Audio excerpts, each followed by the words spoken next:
Ustaz Dr. Adi Hidayat LCMA, kami persilahkan waktu secukupnya diiringi dengan sholawat dari teman-teman hadrah. Allahumma sholli ala Muhammad. Allahumma sholli alaihi. Shallu ala Muhammad. Sholli alaihi.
Assalamualaikum warahmatullahi wabarakatuh.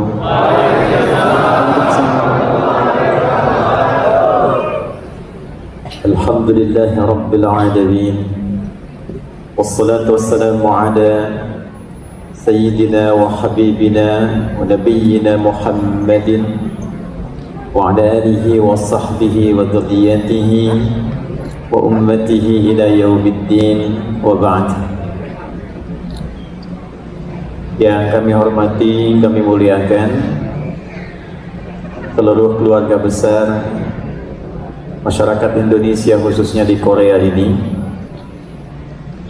Bila diperkenankan mengawali untuk menyebut, yang pertama kami mengaturkan terima kasih dan kehormatan mendalam kepada pihak KMF, Korean Muslim Federation. Di sini ada Prof Nuh.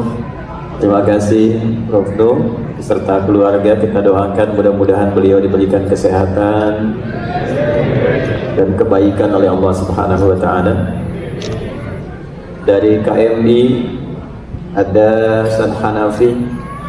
Mudah-mudahan diberikan kesehatan, kekuatan dan kebaikan. Ada Forkomasi ya, Ustaz Gandar, mudah-mudahan dengan teman-teman semua di bawahnya, kurang lebih saya dengar ada 17 ormas paguyuban, mudah-mudahan senantiasa guyup dan jalan kerukunan serta kebaikan untuk kita semua.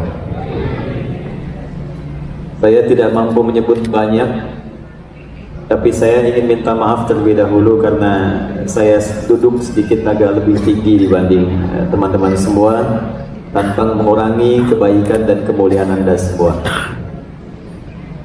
Apa kabar semuanya? Insya Allah.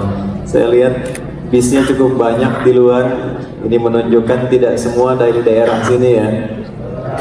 Yang dari Busan ada Busan. Masya Allah. Bonju, Masya Allah. Ya begitulah ya. Tapi saya yakin insya Allah hari ini berkah karena sebelum datang salju sudah turun. Mudah-mudahan ini pertanda juga Allah merahmati acara kita semua.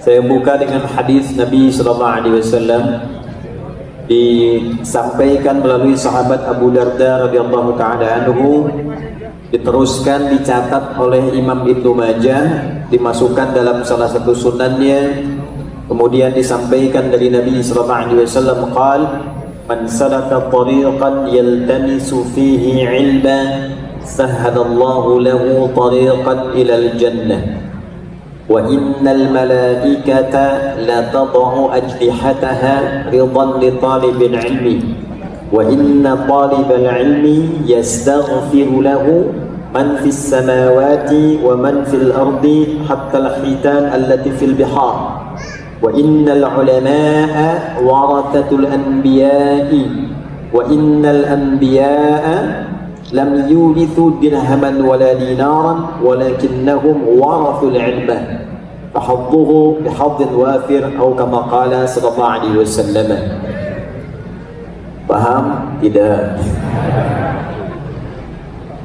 Man salaka tariqa yaltamisu fihi ilman, siapapun tanpa kecuali, laki-laki, perempuan, besar, kecil, tua, muda, memiliki jabatan, belum memiliki jabatan, salaka tariqa, menempuh satu jalan yang tidak mudah, berliku. Jadi ada syari', ada tariq, itu beda. Syari' itu jalan luas, lebar. Tariq itu jalannya khusus, tidak terlampau lebar, kalaupun lebar celah-celah. Misal ada macet, ada hambatan, ya menuju tempat berangkat dengan jalan yang tidak mudah. Kalau kita tafsirkan dengan suasana Korea sekarang, menempuh jalan yang licin, turun salju, berangkat dari tempat mulai gelap, di perjalanan bertarung dengan dingin, kadang-kadang tidak cepat sampai tujuan. Yaltamisu fihi ilma, tujuannya hanya satu, untuk belajar tuntunan dari agamanya, untuk belajar tuntunan dari syariat Islam. Jadi datangnya tujuannya bukan untuk jalan-jalan, datangnya tujuannya bukan untuk pesta-pesta, tapi betul-betul dia niatkan belajar. Dan Nabi menyebutkannya dengan bentuk nakirah, tidak ma'rifah. Artinya umum, walaupun belajar hanya untuk ngaji satu ayat saja, walaupun belajar untuk ngaji satu hadis saja, untuk dengar satu nasihat saja, sahhalallahu lahu tariqan ilal jannah. Maka dengan niatnya itu, dengan kesungguhannya itu, nanti di hari kiamat, di jalan-jalan orang yang sulit saat dihisab, jalannya berliku, datang ke setiap nabi minta syafaat, kesulitan, diarahkan, diminta menunggu Nabi Muhammad SAW, keringat sudah bercucuran, jalannya tidak mudah. Tapi untuk orang-orang yang punya sifat di awal tadi, dia menempuh jalan yang tidak mudah, dia mengarungi keadaan yang tidak biasa, hanya untuk belajar tuntunan agamanya, walaupun satu ayat, walaupun satu hadis. Kata Nabi, nanti di akhirat di situasi yang lebih rumit lagi, sahhalallahu lahu tariqan ilal jannah. Perjuangannya belajar saat di dunia akan dibalas oleh Allah untuk memudahkan jalan ia langsung ke surga. Wa innal malaikata, dan kalaulah penuntut ilmu itu mengetahui, sejak ia berangkat meniatkan untuk belajar itu, para malaikat diperintahkan oleh Allah la tad'u ajnihataha, untuk membentangkan sayapnya, ridhan li talibil ilmi, memberikan ridha pada penuntut ilmu yang seperti itu. Di saat Anda mau keluar tadi, malaikat itu diperintahkan bentangkan sayapnya. Cuma sifatnya gaib, tidak nampak. Sebab kalau nampak boleh jadi nggak jadi berangkat nanti. Begitu tampak kelihatan tanya, jenengan siapa? Saya Israel. Jadi berangkat. Maka disifati gaib, dibentangkan sayapnya oleh Nabi disifati memberikan ridha. Ridhanya malaikat 3 makna. 1, memohonkan ampunan kepada Allah atas orang-orang yang mungkin memiliki dosa dalam hidupnya, pernah berbuat salah dalam hidupnya. Dari hadis ini para ulama sepakat bahwa menghadiri majlis ilmu dimanapun tempatnya, belajar ilmu yang benar dimanapun tempatnya, ulama sepakat itu diantara jalan untuk mendapatkan ampunan Allah dan menggugurkan dosa-dosa yang pernah diperbuat. Karena itu kalau tadi saya dengar, saya lihat banyak yang angkat tangan, berangkat ada yang 4 jam dari tempat tinggalnya, ada yang 5 jam. Berbahagialah kalau kita manfaatkan hadis ini di jalan beristighfar, di jalan minta ampunan kepada Allah. Itu bedanya dengan kita istighfar biasa. Anda datang ke masjid, istighfar di dalam masjid dengan berangkat dari rumah ke majlis ilmu, kemudian istighfar di jalan sejak berangkat. Itu saat Anda berangkat ke majlis ilmu, malaikat langsung mengatakan kepada Allah Subhanahu wa taala, Allahumma ighfir fulan, Allahumma ighfir fulan, ya Allah ampuni dosanya, ampuni dosanya. Karena itu ada kisah viral yang bahkan kemudian diabadikan di dalam Al-Qur'an di surah An-Nisa surah keempat ayat 100. Mungkin pernah dengar ada seorang yang pernah membunuh 99 orang, digenapkan sampai 100 orang. Karena konsultasi pada satu tokoh dikatakan gak ada tobat, dah kebanyakan bunuhnya. Maka tanggung 99 tanggunglah, karena gak ada tobat 100 kalian katanya. Maka ketika konsultasi pada syekh yang lain, kata syekh yang lain mengatakan selalu ada kesempatan untuk menjadi orang baik sebelum nyawa sampai ke kerongkongan. Maka direkomendasikan oleh syekh ini untuk belajar di majlis bulan. Nah, inilah baiknya dalam Islam begini, ustaz dengan ustaz saling merekomendasikan. Di sini ada imam di kota A, datang seorang jemaah ingin belajar, imam ini melihat yang lebih mampu mengajar di kota B. Maka imam ini mengatakan, belajarlah dengan ustaz fulan karena ilmunya itu bisa membimbing Anda kepada apa yang Anda butuhkan. Di Islam begitu. Maka syekh ini mengatakan, berangkatlah ke majlisnya si fulan. Saat berangkat itu dia sambil menyesali dosa-dosanya. Dia beristighfar kepada Allah, dia minta ampunan kepada Allah. Qadarullah di tengah-tengah jalan, belum sampai ke tempat tujuan, jaraknya itu baru tengah-tengah lebih sejengkal. Jadi kalau jaraknya misalnya 50 kilo, dia baru 25 kilo lebih sejengkal saja, belum sampai ke tujuan. Tapi dengan niatnya tobat, belum sampai ke majlis ilmu, meninggal di tengah jalan, itu baru jarak setengah lebih banyak ke majlis ilmu. Faqad waqa'a ajruhu 'ala Allah. Taubatnya diterima, dosanya digugurkan, seketika diampuni seluruh dosa-dosanya dan baru punya amalan sejengkal ke tempat bait ini.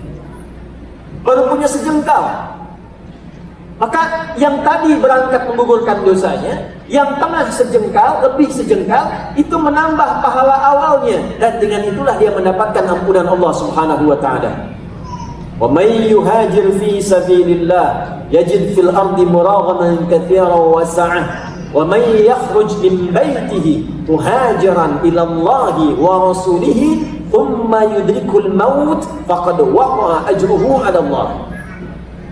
Siapapun yang ingin merubah diri, belajar dengan Islam menjadi lebih baik, kata Allah.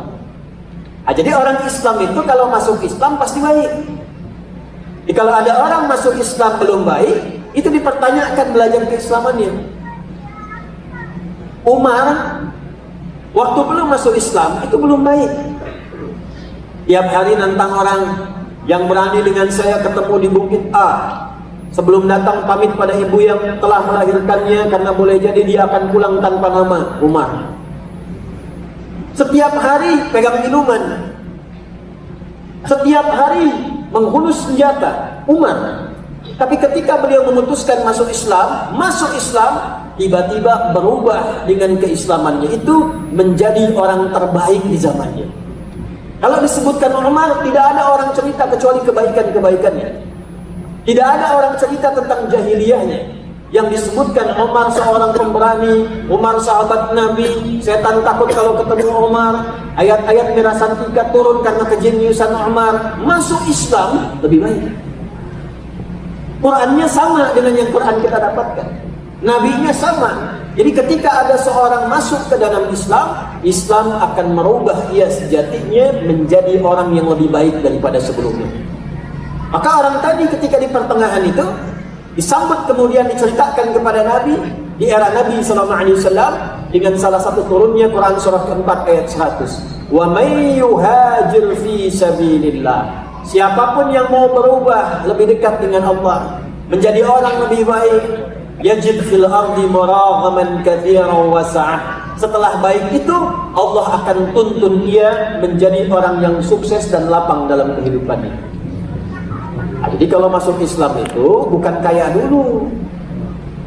Masuk Islam itu bukan punya jabatan dulu. Yang diberikan oleh Allah itu ketenangan dan perubahan baik dulu. Orang kaya dapat harta, tapi belum jadi baik. Maka dengan keburukan yang ia miliki, harta itu tidak akan jadi manfaat. Orang punya kedudukan, tapi tidak baik. Maka kedudukan itu akan digunakan pada hal yang tidak bermanfaat. Karena itu hal pertama yang diperkenalkan oleh Al-Quran, ketika seseorang masuk ke dalam Islam, jika benar keislamannya, maka yang pertama yang Allah sebutkan, berubah keadaannya menjadi lebih baik. Wa may yakhruj min baitihi. Dan siapa yang berniat merubah hidupnya lebih baik ini, kemudian dia keluar dari tempat dia tinggal, bisa di rumahnya, di kontrakannya, di tempat dia menetap, muhajiran ilallahi wa rasulihi, dengan niat berhijrah, ingin berubah, ingin belajar, mengikuti petunjuk Allah dan Rasulnya. Thumma yudrikul maut. Ternyata belum sampai ke tempat belajar, maut datang lebih cepat menjemputnya. Faqad waqa'a ajruhu 'ala Allah.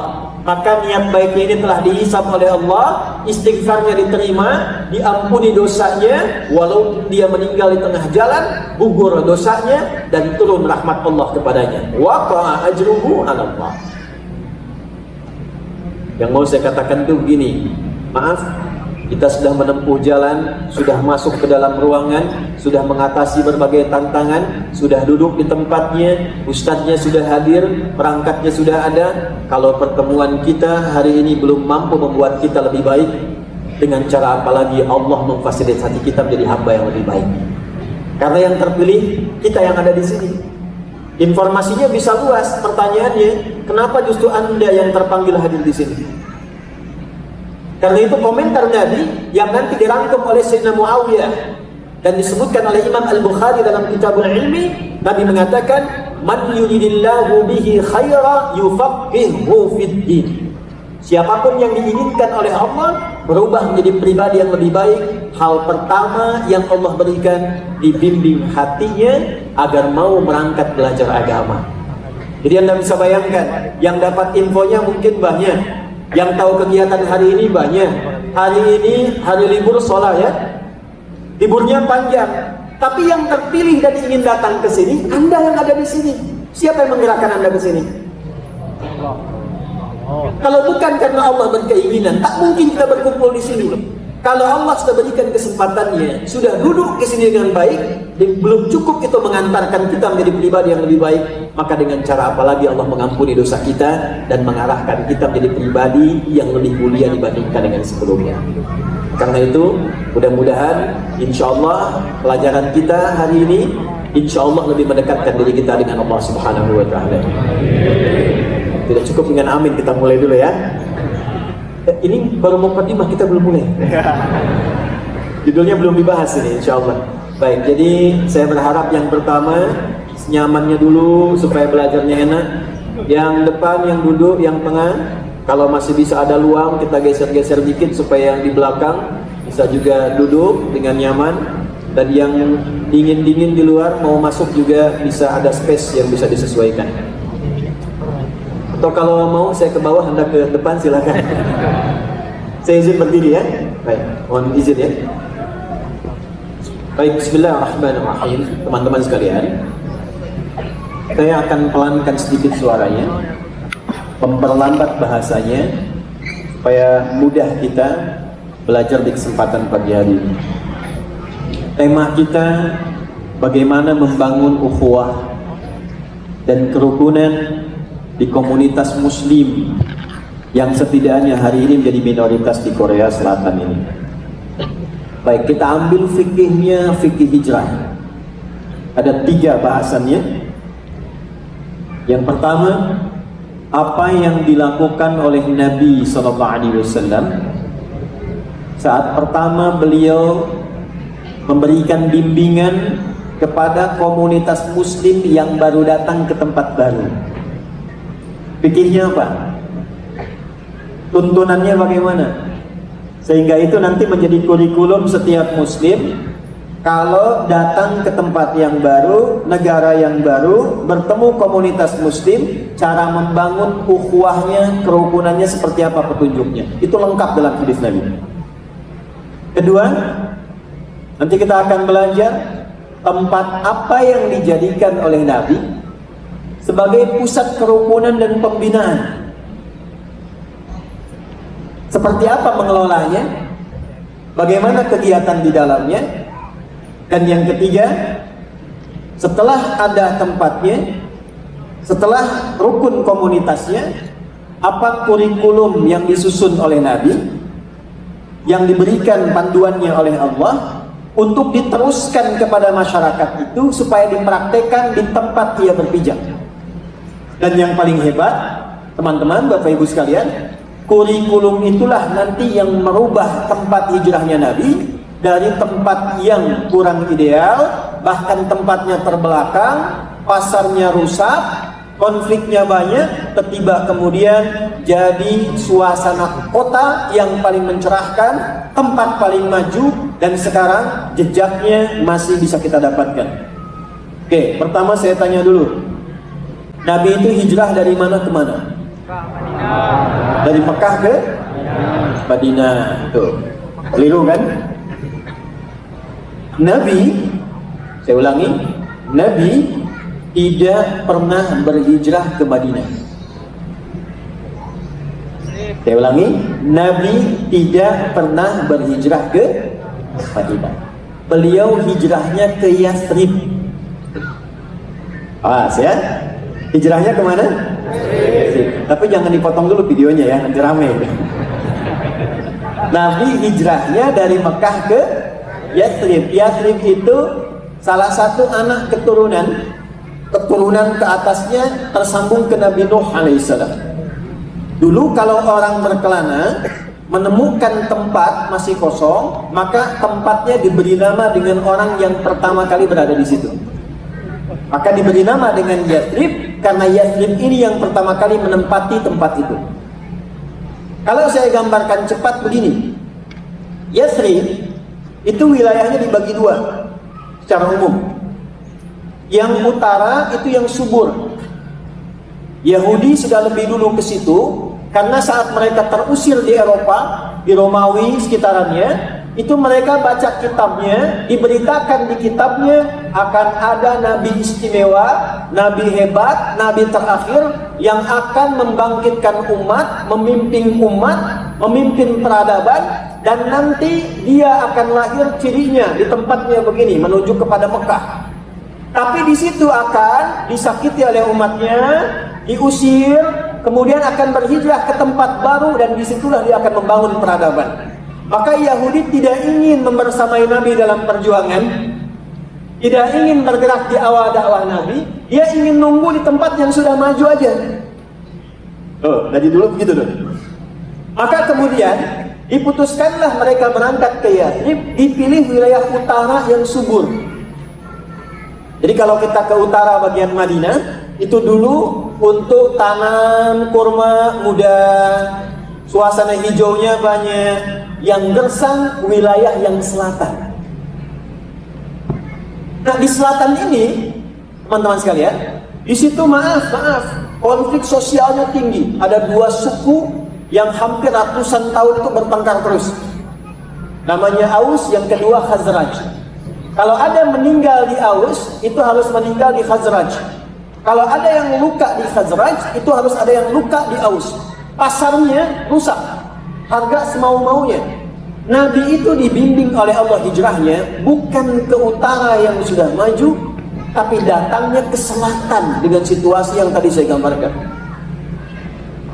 Maka apa yang terjadi? Ternyata ketika sampai di sana, disampaikanlah oleh Nabi, dibimbing oleh Allah untuk menyampaikan 3 poin yang tadi saya sampaikan di awal, yang dengan 3 hal ini nanti akan merubah tempat yang gersang, yang tidak kondusif, yang tidak bagus, ekonominya kalau bahasa kerennya sekarang di bawah resesi, itu berubah menjadi suasana kota yang paling hebat, paling mencerahkan, paling menginspirasi. Jadi kelak orang bilang begini, kalau ada pasar yang bagus di mana? Tuh di kota itu tuh yang jadi contoh. Kalau ada orang jujur di mana? Di tempat itu tuh yang paling bagus. Kalau ada madrasah, tempat menuntut ilmu yang bagus di mana? Di kota itu tuh, itu yang paling hebat ilmunya. Kota yang mencerahkan, punya rasa menginspirasi, itu bahasa Arabnya dikenal dengan nama Al-Madinah Al-Munawwarah. Hanya dalam waktu 2 tahun, Nabi merubah tempat yang biasa jadi suasana kota. Dalam waktu 10 tahun, dari 40 orang berangkat dari Mekah menjadi 12.000 orang. Ini menjadi kuat, jadi negara yang hebat, jadi inspirasi yang bagus. Hebatnya, alumni 12.000 orang ini berangkat ke negeri manapun, membawa kurikulum yang sama, itu selalu membuat tempatnya berubah menjadi tempat yang hebat dan berperadaban.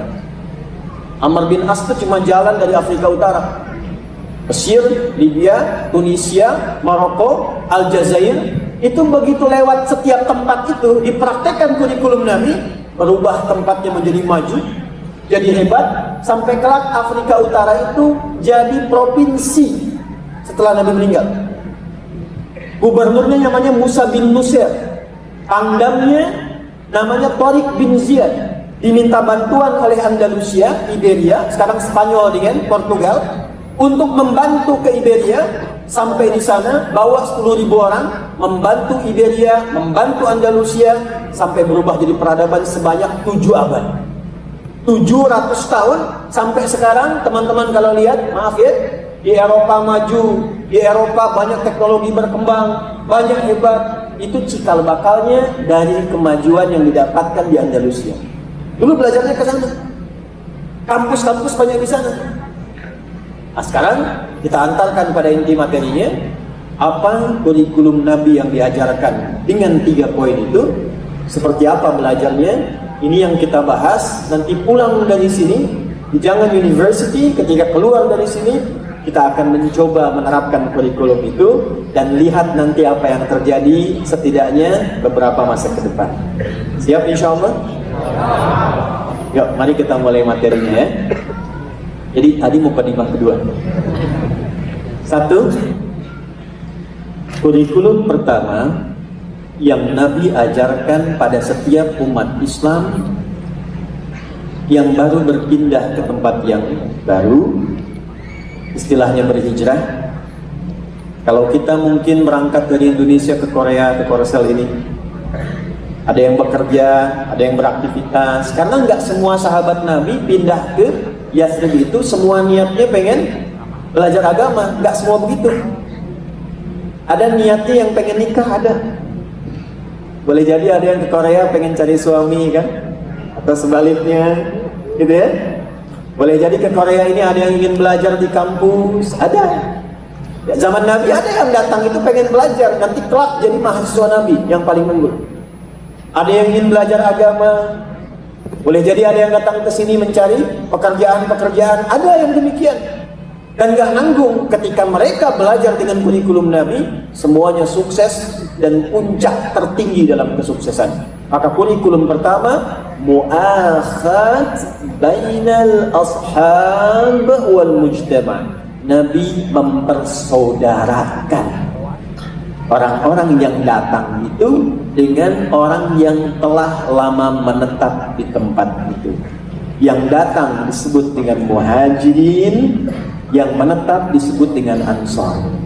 Yang kita kenal viralnya sekarang cuma muhajirin orang hijrah, ansor orang Madinah. Nah, tapi poinnya bukan itu.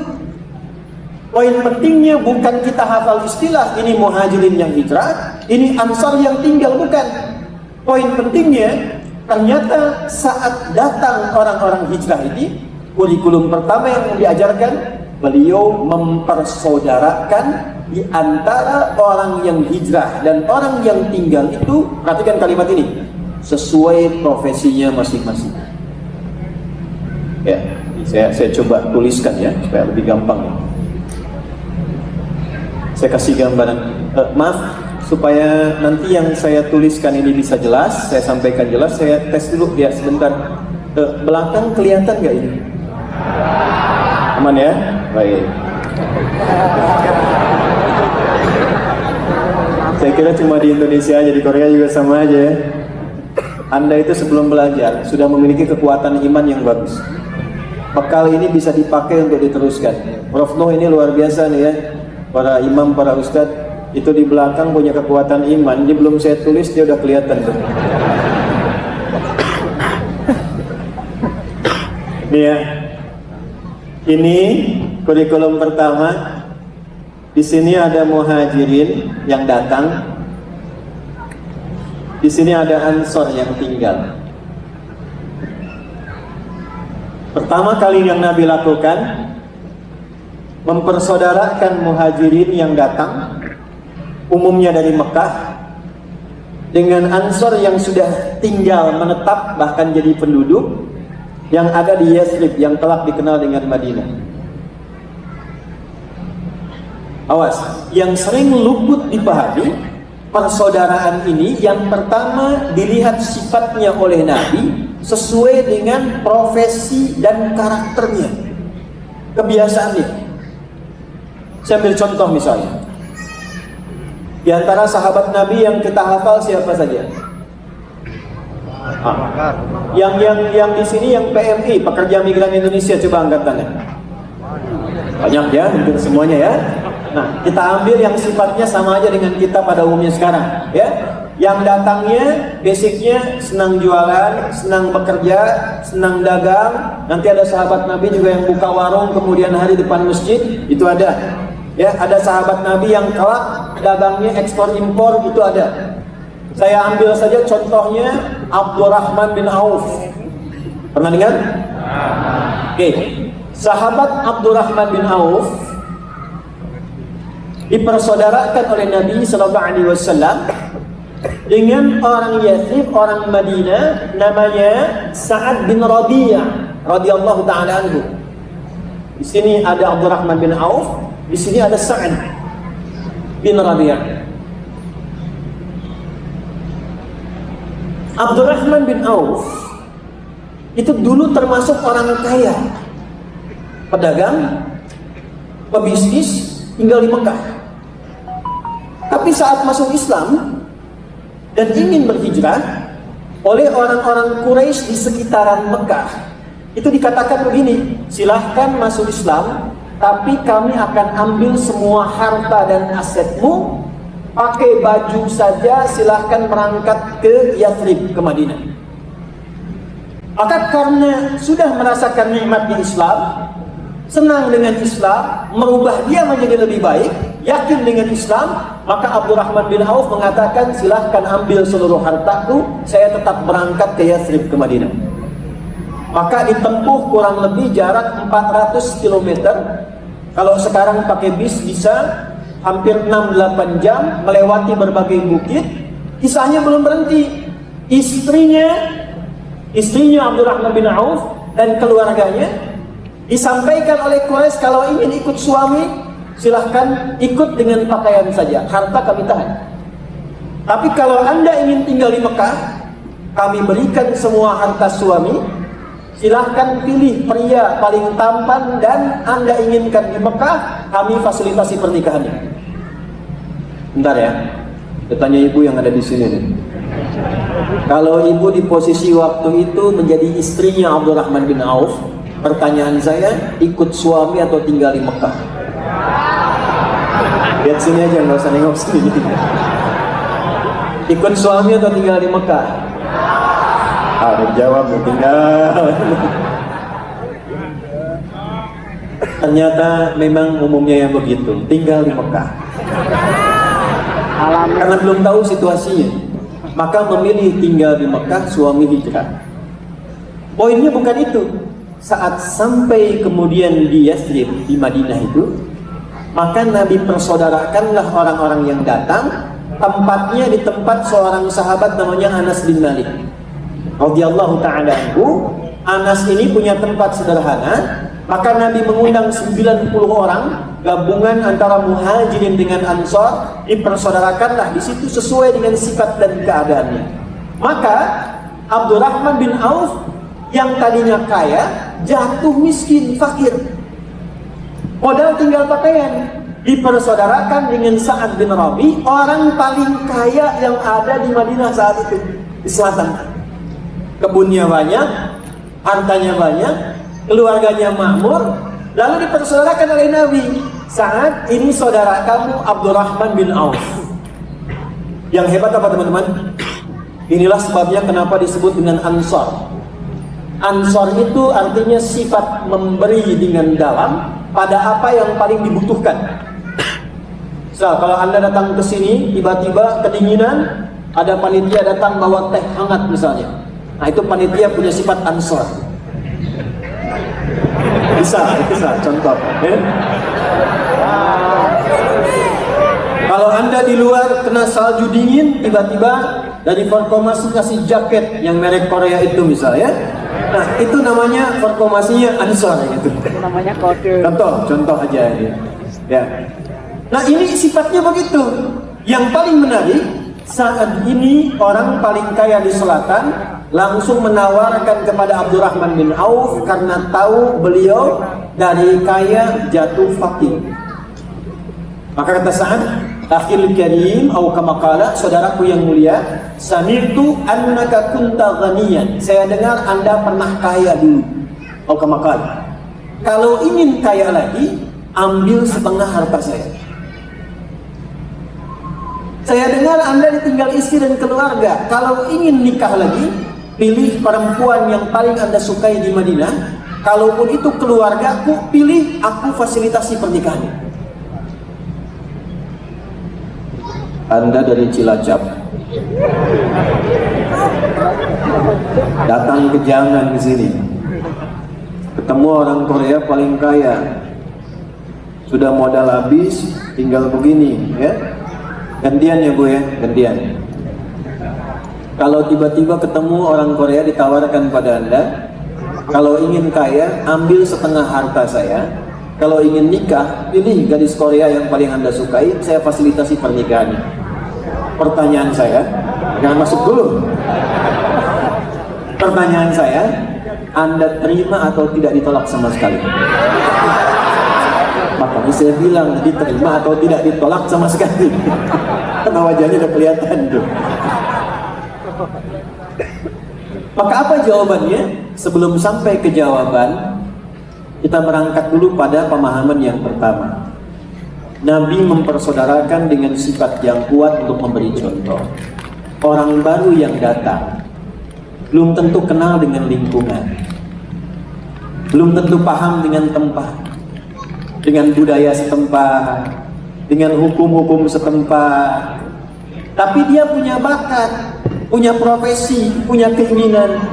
Maka contoh yang pertama dipraktikkan oleh Nabi, persaudarakan dengan orang yang sudah tinggal lama, yang lokal yang ada di situ, yang punya sifat yang sama, sehingga mampu membimbing dia menjadi mandiri, bahkan menjadi pribadi yang lebih sukses ke depan. Maka di sini, kalau teman-teman Forkomasi, KMI, KMF bikin tema kita Tabligh Akbar sekarang, bagaimana membangun persaudaraan, bagaimana membangun kerukunan bagi muslim di Korea ini, sebelum kita bertanya, Islam sudah datang dengan kurikulumnya. Coba buat database. Petakan berapa banyak ini warga kita yang ada di sini. Yang muslim khususnya berapa banyak? Dibuat klaster-klaster, dibuat bagian-bagian. Yang PMI siapa? Yang mahasiswa-mahasiswi siapa? Yang profesional siapa? Yang di rumah sakit siapa? Yang baru datang ada datanya, difasilitasi oleh KMI, lewat KMF, lewat Forkomasi, dibuatkan kemudian grup-grup kecilnya untuk mendampingi yang baru datang. Sudah dipraktikkan belum? Sekarang pulang dari tabligh akbar ini, kita modelnya kita buat seperti itu. Dan jangan tanggung, jangan hanya dibikin grup, bikin paguyuban, bikin kelompok. Yang Nabi lakukan bukan kelompoknya ada, bukan grupnya eksis, bukan. Yang Nabi lakukan adalah bagaimana setiap yang datang itu dengan kelompok yang ada, semua bisa dibimbing sehingga bisa mendapatkan kesuksesan yang sama. Jadi kalau teman-teman yang baru datang punya bakat, bakatnya di apa? Di bangunan misalnya. Siapa yang sudah lama ada di sini? Fasilitasi misalnya KBRI punya data lewat Pensosbud, ya, atau fungsi protokol. Di sini ada Pak Yani tadi nyampaikan. Oh, datanya ada sekian, dari daerahnya menyebar di sekian. Yang di Busan siapa, ya? Yang di Seoul siapa? Yang di tempat ini dekat siapa? Tempat jauh siapa? Persaudarakan di tempat yang paling dekat dengan dia tinggal, disatukan persaudaraannya, dibimbing sampai dia mantap pekerjaannya. Yang pertama. Jadi kalau teman-teman cuma datang dari tempat yang jauh, di luar tidak mudah, dingin, kena salju, makanan juga belum tentu didapatkan, sampai ke sini kita cuma bertemu dan pulang lagi, nggak dapat apa-apa, sayang. Kalau Anda ingin merasakan kenikmatan berislam, coba amalkan setiap tuntunannya, semampu yang bisa kita lakukan. Ini satu. Tapi adab yang kedua, ini menarik. Ternyata Abdurrahman bin Auf ketika ditawarkan ambil setengah harta saya kalau ingin kaya lagi. Ini kalau dihitung, dikalkulasi namanya, orang kaya pada masa itu yang menawarkan itu ya kurang lebih. Kalau kita kasih contoh, punya harta 1 triliun, 1 T, kalau bagi 2 kan 500 miliar. Apa jawab Abdurrahman bin Auf? Terima kasih atas tawaran Anda, jazakallahu khairah, arini ainal aswaq. Cukup tunjukkan padaku di mana pasarnya, di mana pusat bisnisnya. Jadi walaupun sudah dipersaudarakan oleh Nabi dengan orang paling kaya, dibantu tempat tinggalnya, dipenuhi kebutuhannya, tapi sifat yang kedua, beliau tidak menyusahkan orang yang membantunya. Malah minta dibimbing, di mana tunjukkan pasarnya, pusat bisnisnya, saya ingin terapkan ilmu saya dan berjuang dengan tenaga saya supaya saya bangkit kembali. Jadi kalaupun teman-teman yang lama dengan yang baru dibimbing, semangat yang kedua, kita tidak datang untuk merepotkan. Apalagi datang untuk membuat misalnya hal-hal yang tidak baik, melanggar hukum setempat misalnya, berbuat sesuatu yang tidak elok misalnya. Kita tunjukkan saya muslim, saya datang ke tempat baru, Islam membawa saya menjadi pribadi yang lebih baik, dan menunjukkan di tempat manapun saya datang, pasti saya akan bangun tempat yang menjadi lebih baik. Kalau bisa begini, kalau bisa, ya. Kalau ini daerahnya namanya apa? Kosong. Gimana caranya teman-teman yang di Wasong, yang jumlahnya mungkin cukup banyak, teman-teman kumpul sebagai seorang muslim, pelajari bagaimana cara membangun tempat di Wasong ini sehingga menjadi lebih baik, punya komunitas yang bagus, saling membantu dengan warga lokal, dan yang lebih hebat nanti menginspirasi sebagai seorang muslim. Itu gak bisa dikerjakan sendirian. Gak bisa Imam Irfan sendirian, Imam Syihab sendirian misalnya, gak bisa. Kita bareng-bareng. Anda pekerjaannya apa? Yang sudah lama di sini apa? Kegiatan masyarakatnya apa? Dipersaudarakan dengan itu, Masya Allah. Dan disitulah Nabi kemudian setelah bersaudara muslimnya, dibuatlah piagam Madinah untuk berinteraksi dengan orang-orang sekitarnya. Saya tanya pada Anda, yang di Madinah waktu itu muslim semua tidak? Yahudinya ada? Nasraninya ada? Yang tidak bertuhan ada? Apa Anda pikir di Korea Selatan muslim semua? Tidak. Ada punya keyakinan yang berbeda, punya agama yang tidak sama. Apa adabnya ketika datang dan sudah kita berkomunitas, kita punya KMI, kita punya formasi, sudah duduk bareng-bareng, bahkan difasilitasi. Apa selanjutnya yang kita lakukan dengan tempat yang kita tinggali pada saat ini? Kurikulum keduanya apa? Maka teman-teman, dengan cepat saya ingin katakan, ini nanti yang pelajar coba saya tanya, yang kuliah di sini boleh angkat tangan? Ada mahasiswa, mahasiswi ya, banyak ya. Baik. Ini perhatikan baik-baik ya. Kalau mahasiswa jangan tengok sana, sini aja, sini. Tidak ada satu pun orang Islam yang datang ke Yathrib belajar dari Nabi di madrasah Nabi kecuali jadi orang paling unggul di masanya dan mudah menguasai berbagai bidang setelah dia masuk Islam. Kenal Sayyidah Aisyah nggak? Kenal di mana? Sayyidah Aisyah itu hafal Quran, hafal hadis, tahu fikih, tahu tafsir, jadi dosen juga. Banyak sahabat laki-laki sepeninggal Nabi belajar dari beliau, tapi yang tidak banyak orang tahu, beliau pun pakar di bidang kedokteran. Silakan baca sejarah. Sayyidah Fatimah radhiyallahu taala anha paham fikih, paham hadis, paham Quran, dan beliau pakar di bidang keperawatan. Jadi nggak ada satupun sahabat yang masuk kelas pelajaran Nabi kecuali sukses. Ibnu Abbas, Ibnu Umar, Ali bin Abi Thalib, Abu Hurairah radhiyallahu taala anhum jami'an itu minimal menguasai 5 bidang sekaligus. Ibnu Abbas itu teman-teman mahasiswa setelah belajar Islam, belajar kurikulum Nabi, itu menguasai bahasa asing cuma 3 hari. Nah, yang sudah tinggal 2 tahun, 3 tahun di sini sudah lancar Koreanya. Oh. Ini ada rumusnya, ada polanya. Utsman sukses, Abdurrahman bin Auf sukses. Nah, saya tutup dulu bagian pertama. Jadi ketika beliau itu mempraktekkan dirinya, dibimbing oleh yang sudah ada di situ, jadi usahanya dibimbing. Saat membimbing Abdurrahman bin Auf, ini pasarnya, karakternya begini, orangnya suka begini. Dari riset sederhana itu beliau putuskan, oh saya akan memulai menjadi penyalur kambing. Setahun dapat modal, tahun kedua sudah punya jualan kambing, ketiga sudah jadi orang nomor 2 paling kaya di Madinah.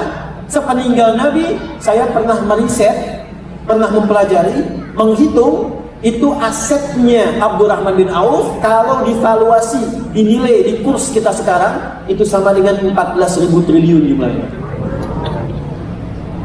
Jadi nggak punya apa-apa. Coba kita bawa ke sini.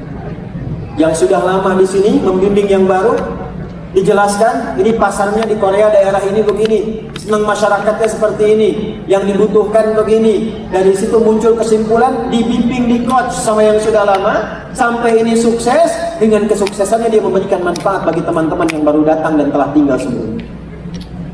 Pusat pendidikannya itu berada di masjid. Di mana deh?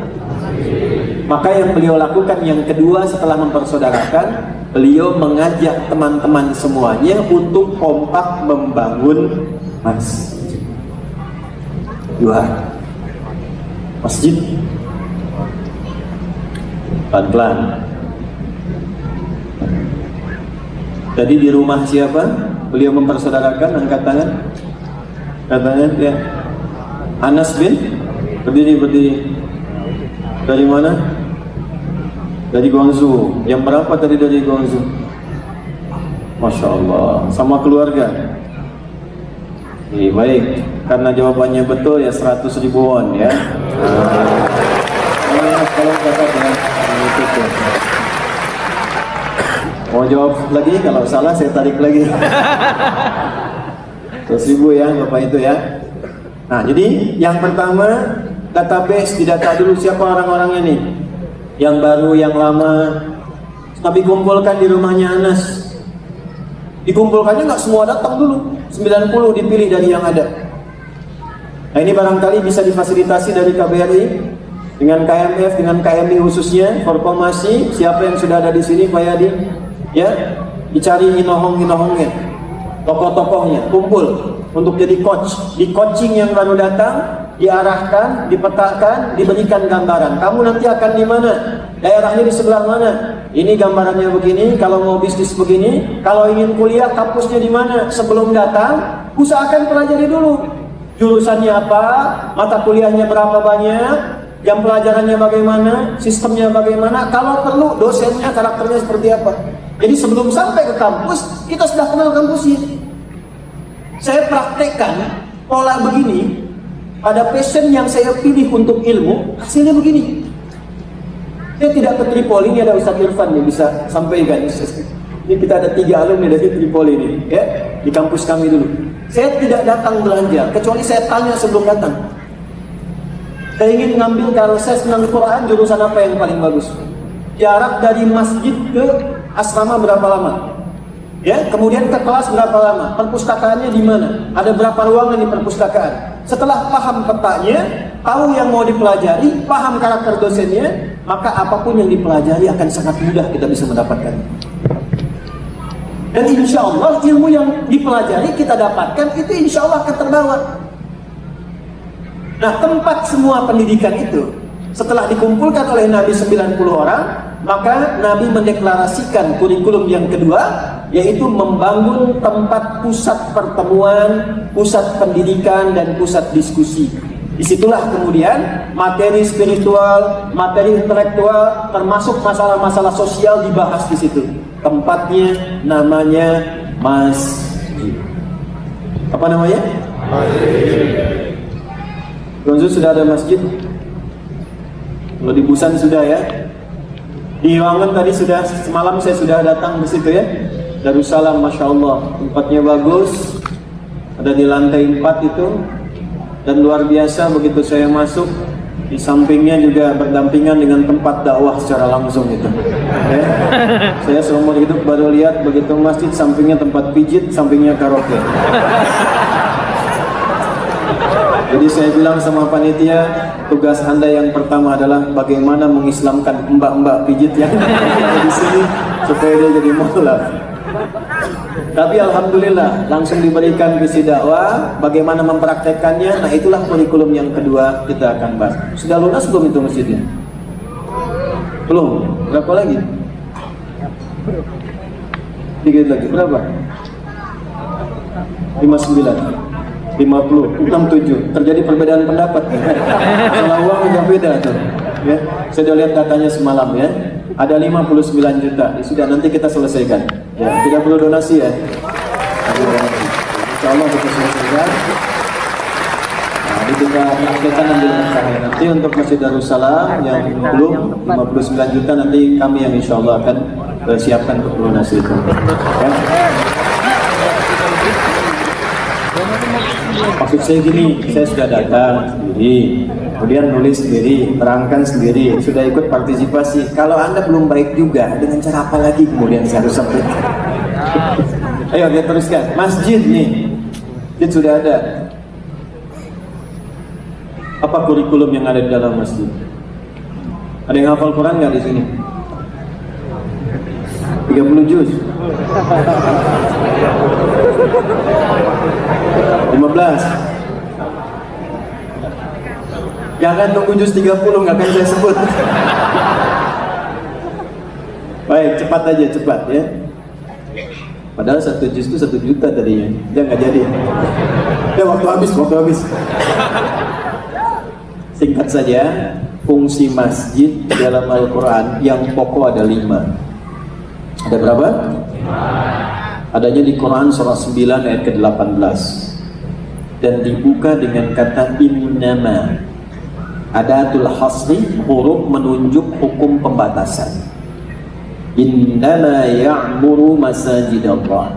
Orang-orang yang mampu memakmurkan masjid-masjid Allah itu orangnya terbatas, kalangan elit.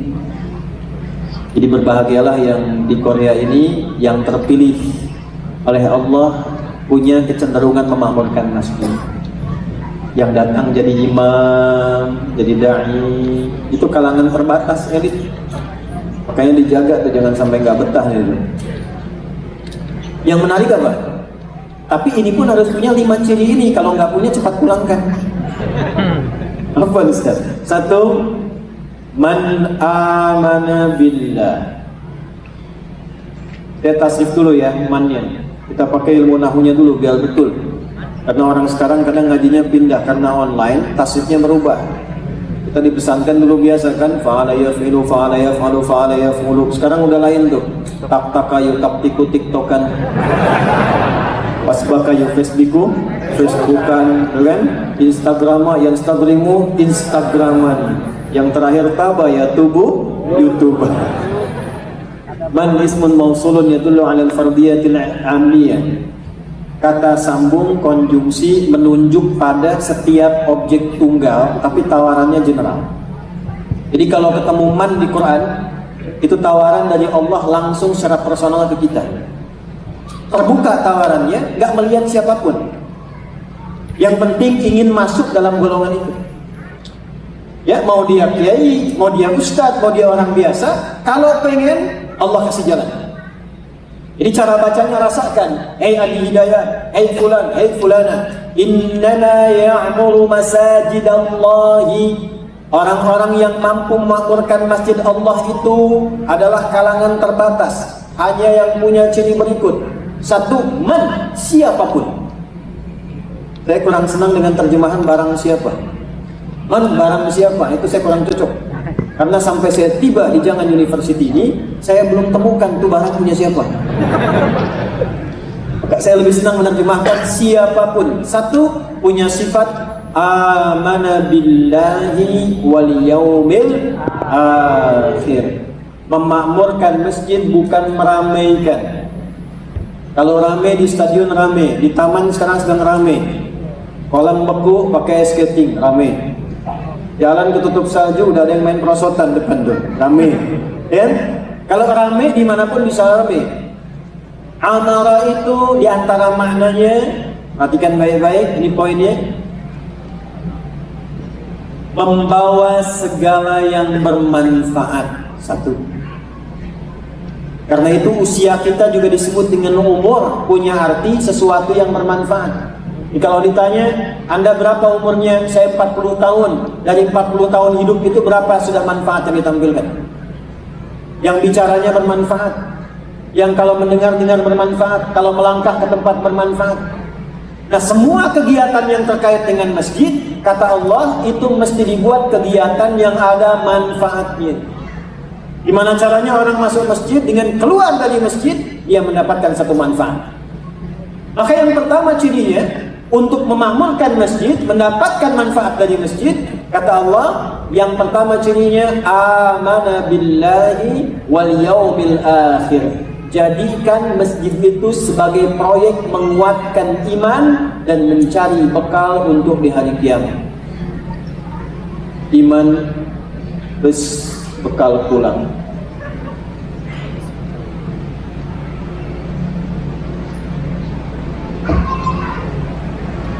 Was pelan-pelan.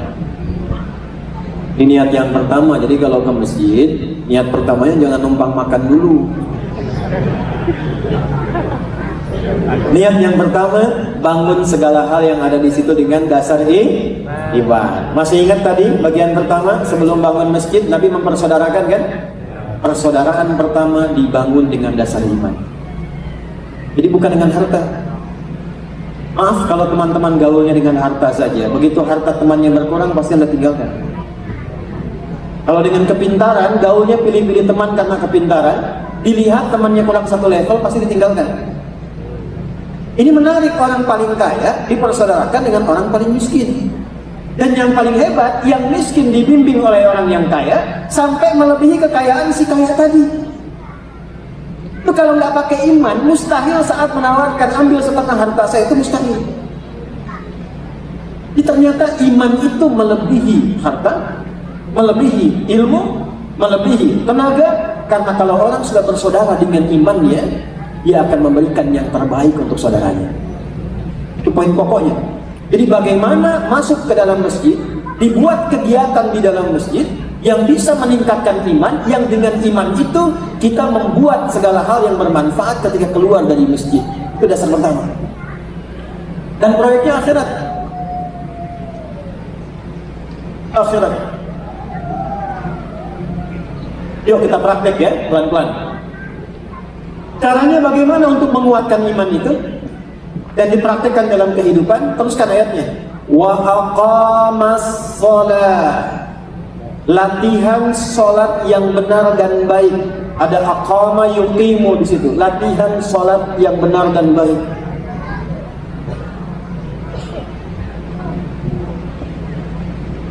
Hadis Muslim nomor hadis 397 disebutkan juga di Al-Bukhari. Rawinya Abu Hurairah radhiyallahu taala anhu, tokohnya Khalad bin Rafi Az-Zuraiqi. Kejadiannya berlangsung di Masjid Nabawi. masuk khalan ini ke Masjid Nabawi, di sampingnya ada Nabi sedang duduk. Begitu selesai menunaikan salat sunnah 2 rakaat, dia datang kepada Nabi SAW dan mengatakan, Assalamualaikum ya Rasulullah. Kata Nabi, wa alaikassalam wa rahmatullah, irji' salli fa innaka lam tusalli. Kamu balik lagi salat karena engkau belum salat dengan benar. Dia salat lagi 2 rakaat, datang lagi ke Nabi mengucapkan salam. Kata Nabi, balik lagi salat karena engkau belum salat dengan benar. Sampai 3 kali. Yang terakhir dia berkata begini, ya Rasulullahi ma uhsinu ghaira, alimni. Ya Rasulullah, saya nggak bisa lebih bagus lagi sholatnya, tolong ajarkan pada saya gimana cara sholat yang benar. Maka diajarkanlah oleh Nabi dari mulai wudhu sampai dengan selesai salat. Idza qumta ila shalah, kalau engkau ingin mendirikan salat dengan benar, fa asbighil wudu, sempurnakan dulu wudumu. Diterangkan oleh Nabi dari A sampai Z. Mastaqbilil qiblah, menghadap ke arah kiblat. Diterangkan oleh Nabi A sampai Z. Kemudian bertakbir sampai dengan selesai salat. Perhatikan baik-baik di poin ini. Ternyata semua bacaan, gerakan, bahkan waktu-waktu sholat itu kalau kita pelajari, semua ada maknanya dan terkait dengan petunjuk kehidupan kita. Jadi bukan amalan biasa. Dan nanti kita akan dapatkan rahasianya, kenapa yang diajarkan duluan sholat, bukan puasa. Kenapa yang diajarkan duluan itu sholat, bukan zakat. Kenapa bukan haji, bukan umrah. Nabi mengatakan kalau anak anda sudah usia 7 tahun, ajarkan dia sholat. 10 tahun masih rewel, berikan pendidikan membuat dia mengerti. Kenapa sholat yang didahulukan? Di Indonesia itu advance, anak TK sudah manasik. Nggak tahu kalau di sini. Ya? Ternyata setelah dilihat, dipelajari, sholat itu semua bacaan, nama, gerakan sampai selesai itu ada maknanya, ada artinya. Dan Nabi mengajarkan sahabat dengan semua makna ini. Tidak ada satupun sahabat yang sholat kecuali sukses dan bahagia hidupnya. Sukses bahasa Arab disebut dengan fauz, turunannya faiz, fauzan, faizah, faizin, itu sukses. Bahagia bahasa Arabnya farihah, sifat laki-lakinya farhan, perempuannya farah. Muhammad Farhan, orang yang diharapkan bahagia selama hidupnya, walaupun belum tentu sukses. Muhammad Faizin, Ibu Faizah, orang yang diharapkan sukses selama hidupnya, walaupun belum tentu bahagia. Anda pilih mana? Sukses tapi kurang bahagia, atau bahagia tapi nggak sukses? Bahagia. Ibu dulu deh, ibu. Kaya tapi gelisah, atau miskin tapi tenang? Nggak ada pilihan ketiga, 2 aja. Nah, kalau kita gabungkan kaya dan sukses dan bahagia, itu bahasa Arabnya namanya falah. Apa namanya? Falah. Saya tanya pada Anda, kalau kita mau sholat kan dipanggil ya? Dipanggil, panggilannya namanya apa? Adzan. Adzan itu ada yang menyebut ulama seakar dengan kata udhun, artinya telinga. Jamaknya adzan. Ini satu-satunya lafaz yang diperdengarkan pada orang yang masih punya telinga. Kenapa adzan satu tempat dengan yang lain beda waktu, beda 5 menit, beda 10 menit, beda 1 menit, beda setengah menit, untuk menunjukkan lafaz ini satu-satunya yang diperdengarkan 24 jam di bumi tanpa putus. Ketika Anda, saya, kita dipanggil sholat, hayya 'alas shalah, ayo sholat. Kita tanya, ya Allah, kenapa saya mesti sholat? Jawabannya bukan karena kamu harus ibadah, jawabannya bukan karena kamu harus buktikan imanmu. Perhatikan jawabannya, diperdengarkan di telinga kita. Setelah hayya 'alas shalah, apa jawabannya? Hayya 'alal falah, supaya engkau sukses dan bahagia. Jadi sholat yang benar itu seharusnya mengantarkan kita pada kesuksesan dan kebahagiaan sesuai dengan pilihan hidup masing-masing. Jadi kalau dia kerja, jadi pekerja yang sukses. Kalau dia di rumah tangga, jadi suami yang sukses, jadi istri yang sukses, jadi pelajar yang sukses. Dan ternyata semua gerakan sholat, bahkan dari namanya itu ada maknanya. Itulah tadi yang dipraktikkan Abdurrahman bin Auf. Itu baru mempraktikkan berdiri dalam sholat, menghasilkan orang paling kaya yang pernah tinggal di bumi. Yuk kita ambil contoh ya. Maksud saya nanti kalau ke masjid, ya selain dapatkan imam yang bagus, imam yang khusyuk, mimpinnya enak, fikihnya belajar, dikaji juga makna sholat ini untuk dipraktikkan dalam kehidupan, khususnya di bumi Korea Selatan ini. Saya ambil contoh. Sholat pertama namanya apa? Apa? Namanya apa? Subuh. Apa artinya subuh?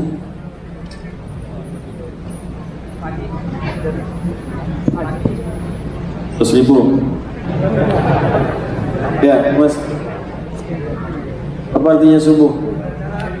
Ya? Kanan apa? Wah, bagus. 100.000 ya, abang ini ya. Baik, silakan Mas. Berdiri, tolong catat Mas. Ini satu ya. Saya nyebut rupiah apa wan tadi ya? Baik, 2 ya. Subuh. Kenapa disebut subuh? Setelah itu zuhur. Setelah itu asar. Setelah itu maghrib, kemudian isya. Coba lihat dari namanya dulu. Nanti ini ada kitabnya. Ada kitab Asrarus Shalah, Nadharat fi Ma'anis Shalah, dan kitab-kitab lainnya. Perhatikan baik-baik. Dan subuh ini satu-satunya yang punya 2 nama. Subuh disebut subuh itu seakar dengan kata asbah. Subuh disebutkan 3 kali dalam Al-Quran, asbah disebutkan 3 kali dalam Al-Quran. Total keduanya 6. Subuh itu asalnya awal mula merencanakan sesuatu untuk dieksekusi. Itu asalnya begitu maknanya. Sesuatu yang terencana dengan baik untuk dieksekusi. Jadi kalau orang Arab tanya begini, kaifa asbahta ya akhi? Kaifa asbahti ya ukhti? Bagaimana kabarmu pagi ini? Bukan hanya menunjuk bagaimana keadaan tubuh kita, bukan. Beda dengan kaifa haluk. Kalau kaifa haluk itu keadaan kita sehat, enggak sakit. Kaifa haluk? Alhamdulillah ana bikhair. Kalau asbah, kaifa asbahta? Bagaimana kabarmu di pagi ini? Sekaligus bertanya juga kepada kita, bagaimana kabarmu pagi ini? Sudah punya rencana apa yang siap engkau kerjakan di hari ini? Jam 7 ada di mana? Jam 8 kerjakan apa? Jam 10 merencanakan apa? Kenapa sholat pertama disebut dengan subuh? Ingin memberikan pesan kepada kita, orang Islam itu baru bangun dari tidurnya, dia sudah punya rencana yang terukur, yang siap dia eksekusi di hari ini. Itu yang mahasiswa itu, tahun berapa lulus? Berapa IPK yang mau didapatkan? Setelah itu mau kemana? Yang teman-teman bekerja sekarang yang baru datang, arahnya mau kemana? Besok mau kerjakan apa? Targetnya berapa yang mau dihasilkan? Berapa lama itu didapatkan? Itu sebelum kita bangun dari tidur, ya Al-Quran sudah tanya. Quran surah 81 ayat 18, was-subhi idza tanaffas. Dan aku bersumpah, kata Allah, dengan waktu subuh itu, saat nafas mulai pertama kali keluar yang baik untuk beraktivitas, di saat itulah Anda sudah punya agenda yang akan disiapkan. Maaf ya, jangan kalah sama yang makhluk yang tidak dihisab. Matahari subuh sudah punya cahaya fajar membelah kegiatan malam rutin. Sudah tahu kapan berputar, apa yang diberikan. Hewan juga begitu, lihat tumbuhan. Walaupun kena salju, dia konsisten. Saat subuh datang, dia keluarkan oksigen. Karbon dioksida dia serap. Dan itu teman-teman, waktunya itu subuh. Saya pernah ngajar di Belanda, di Utrecht. Ditempatkan di salah satu tempat istirahat di apartemen. Itu pinggirannya ada kanal dan diselimuti oleh hutan. Ada tumbuh-tumbuhan, pohon-pohon besar.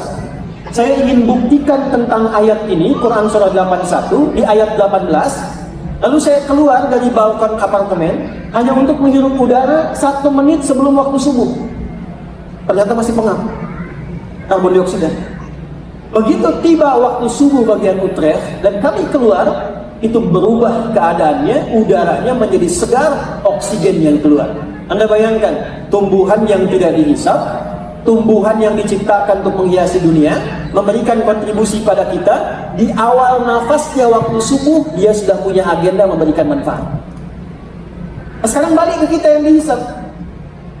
Kalau bawa konsep kepersaudaraan ini dijelaskan di masjid, dikumpulkan dengan teman-teman senior dan yang baru datang, tanyakan apa agendanya di Korea ini, mau sampai kapan di Korea ini, apakah ingin bertahan di sini, apakah rencana yang PMI jualan ingin buka toko, tokonya toko apa, kapan itu bisa terjadi, bagaimana persiapannya, perencanaannya bagaimana, modalnya dari mana, hari ini akan bergerak dengan poin apa, ke depan targetnya apa yang mau didapatkan, disiapkan terencana, minimal pekerjaan yang akan kita kerjakan di hari itu. Itulah subuh. Nah, pancaran pembuka waktunya disebut fajar. Saat matahari mulai membelah kegelapan disebut fajar shadiq. Tenggelamnya sudah mulai hilang, hitamnya, gelapnya, muncul cahayanya, datang kita bawa agenda yang kita bacakan di hadapan Allah supaya rencana-rencana kita dimudahkan oleh Allah Subhanahu wa taala. Lihat Quran surah ke-17 di ayat ke-78. Perhatikan baik-baik, materi ini enggak mudah. Aqimis salata liduluki syamsi ila ghasaqil lail wa qur'anal fajr. Inna qur'anal fajri kana mashhuda. Teman-teman, zuhur nggak disebutkan agenda ini, asar tidak disebutkan, maghrib nggak disebutkan, isya nggak disebutkan. Tapi ketika menyebutkan subuh, waktunya dimulai fajar, itu bersamaan dengan Anda sholat. Bukan hanya sholat yang penting, kata Allah. Ditanya balik, agenda kamu yang sudah disiapkan di subuh ini apa? Wa qur'anal fajri. Sholat subuh itu sama dengan penunaian sholatnya. Kita sudah bawa agenda yang kita siapkan dalam sujud minta kepada Allah. Di orang Islam itu ke masjid ketika sholat bukan cuma ingin menunaikan secara formal 2 rakaat selesai pulang. Tidak, agenda yang kita susun dari malam kita bawa ke masjid, sujud. Ya Allah, mudahkan urusan saya hari ini. Ya Allah, mudahkan pekerjaan saya hari ini. Ya Allah, mudahkan bisnis saya hari ini. Lindungi saya ya Allah, berikan jalan yang terbaik ya Allah. Engkau Maha tahu apa yang telah aku rencanakan di hari ini. Saat sujud, agenda itulah yang kita mintakan kepada Allah. Itu dasarnya. Dan spesial, kata Nabi, itu malaikat langsung mengaminkan. Ya, Anda buka misalnya di Al-Bukhari, sama juga di hadis Muslim nomor hadis 157, yata'aqabuna malaikatul laili wa malaikatul nahari fi salatil fajri wa salatil asri. Malaikat itu sip-sipan yang petugas siang dan malam itu kumpul salah satunya di waktu subuh untuk melaporkan kepada Allah apa agenda yang dibacakan oleh hambanya yang sedang sholat. Di hadis yang mengatakan ketika malaikat naik ditanya oleh Allah untuk memastikan, Allah sudah tahu. Ya, untuk memastikan tugas malaikat benar keluar dari lisannya sebelum disampaikan, Allah sudah mengetahuinya. Bagaimana keadaan hambaku saat engkau tinggalkan? Kata malaikat, ya Allah, saya tinggalkan hambamu itu wahum yusallun. Mereka sedang sholat dan memohon kepadamu tentang doa-doa dan kebutuhan mereka. Ya, saya tutup bagian pertama dengan bertanya, dari ribuan yang hadir di aula ini, berapa di antara kita yang sholat subuhnya sudah membawa agenda kegiatan kita di hadapan Allah? Baru satu. Nah, jadi jangan jadikan masjid itu hanya sekedar kita kumpul, ya, sholat, ngaji, pulang, bagus, ada pahalanya. Mencas iman itu ada, cas iman ada. Tapi proyek kehidupan kitanya sampai kiamat, apa yang kita siapkan? Kan man amana billah wal yaumil akhir. Kita sholat, kita kuatkan iman kita. Saat yang bersamaan belajar dari fikih sholat untuk membawa proyek-proyek kita sampai pulang menghadap Allah Subhanahu wa taala. Tidak ada satupun orang sholat kecuali dia sukses dalam pekerjaan-pekerjaannya. Siang bahasa Arabnya apa? Siang. Nahar. Kenapa sholatnya bukan sholat nahar, tapi sholatnya zuhur? Sore bahasa Arabnya apa? Masa al-khair. Kenapa sholatnya asar? Maghrib, menjelang malam. Malam bahasa Arabnya apa? Lail. Ya, lail, jamaknya layali. Lela, lili, lala, leli, itu malam. Ya, teh leli, teh malam-malam gitu. Tapi kok sholatnya isya? Ya, bocoran saja sedikit, bocor halus. Kalau sudah agenda dari pagi disiapkan, kerja sampai siang, kenapa namanya zuhur? Seakar dengan izhar, jelas, nampak, terang. Dievaluasi, dikoreksi, dicatat sampai dengan siang. Sudah jelas belum hasilnya? Sudah terang belum? Anda kerja kok dari pagi, jam 6:05 sudah subuh, sampai dengan siang masuk jam 1, kurang lebih ada 5 jam. 5 jam tuh ngapain aja? Jelas gak waktunya? Hasil pekerjaannya jelas gak? Jadi ibadah enggak kalau meninggal? Ada poin gak di hadapan Allah? Itu sampai detilnya. Waktu sholat dibagi setiap hari berdasarkan perpindahan waktu. Kenapa? Allah ingin memastikan setiap hambanya, setiap berganti waktu, pekerjaannya tuntas, kehidupannya baik, dan mudah mengantarkan ia pada kesuksesan dan kebahagiaan. Izin saya sempurnakan dulu kurang lebih 5-10 menit sampai ayat ini selesai. Setelah itu coba kita diskusi dengan baik. Wa aqamas shalah wa ataz zakah. Sering diterjemahkan di mushaf, dan untuk menyalurkan zakat. Tapi fungsi sosialnya jarang dibahas. Ada saudara kita orang Indonesia yang meninggal di Korea, ada? Dikirim ke Indonesia atau dimakamkan di sini? Kirim ke Indonesia. Ada yang mungkin kesulitan dalam biaya dokumen, ada? Ada yang kesulitan saat baru datang nggak punya tempat tinggal, ada? Bagaimana cara kita bisa menyelesaikan masalah-masalah sosial itu? Bagus, ada formasi bagus. Tapi kan butuh biaya. Kelolanya bagaimana? Potensi-potensi yang sudah mapan, hartanya yang sudah lebih berkecukupan, silahkan bisa disimpan di masjid untuk didistribusikan sesuai dengan kebutuhan-kebutuhan sosial masyarakatnya. Konsep itulah yang di Al-Quran disebut dengan zakat namanya. Pusatnya dari masjid. Jadi kalau sekarang teman-teman yang datang ini dari berbagai daerah, di setiap tempat coba ada masjidnya satu saja, jadikan pusatnya. Data masyarakat kita, khususnya yang muslim ada di situ siapa saja.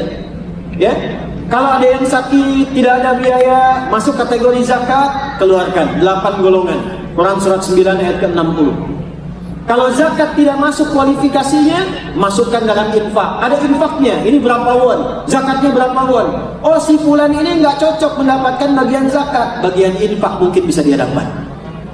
Ini nggak cocok bagian infak, bagian sedekah mungkin bisa dia dapatkan.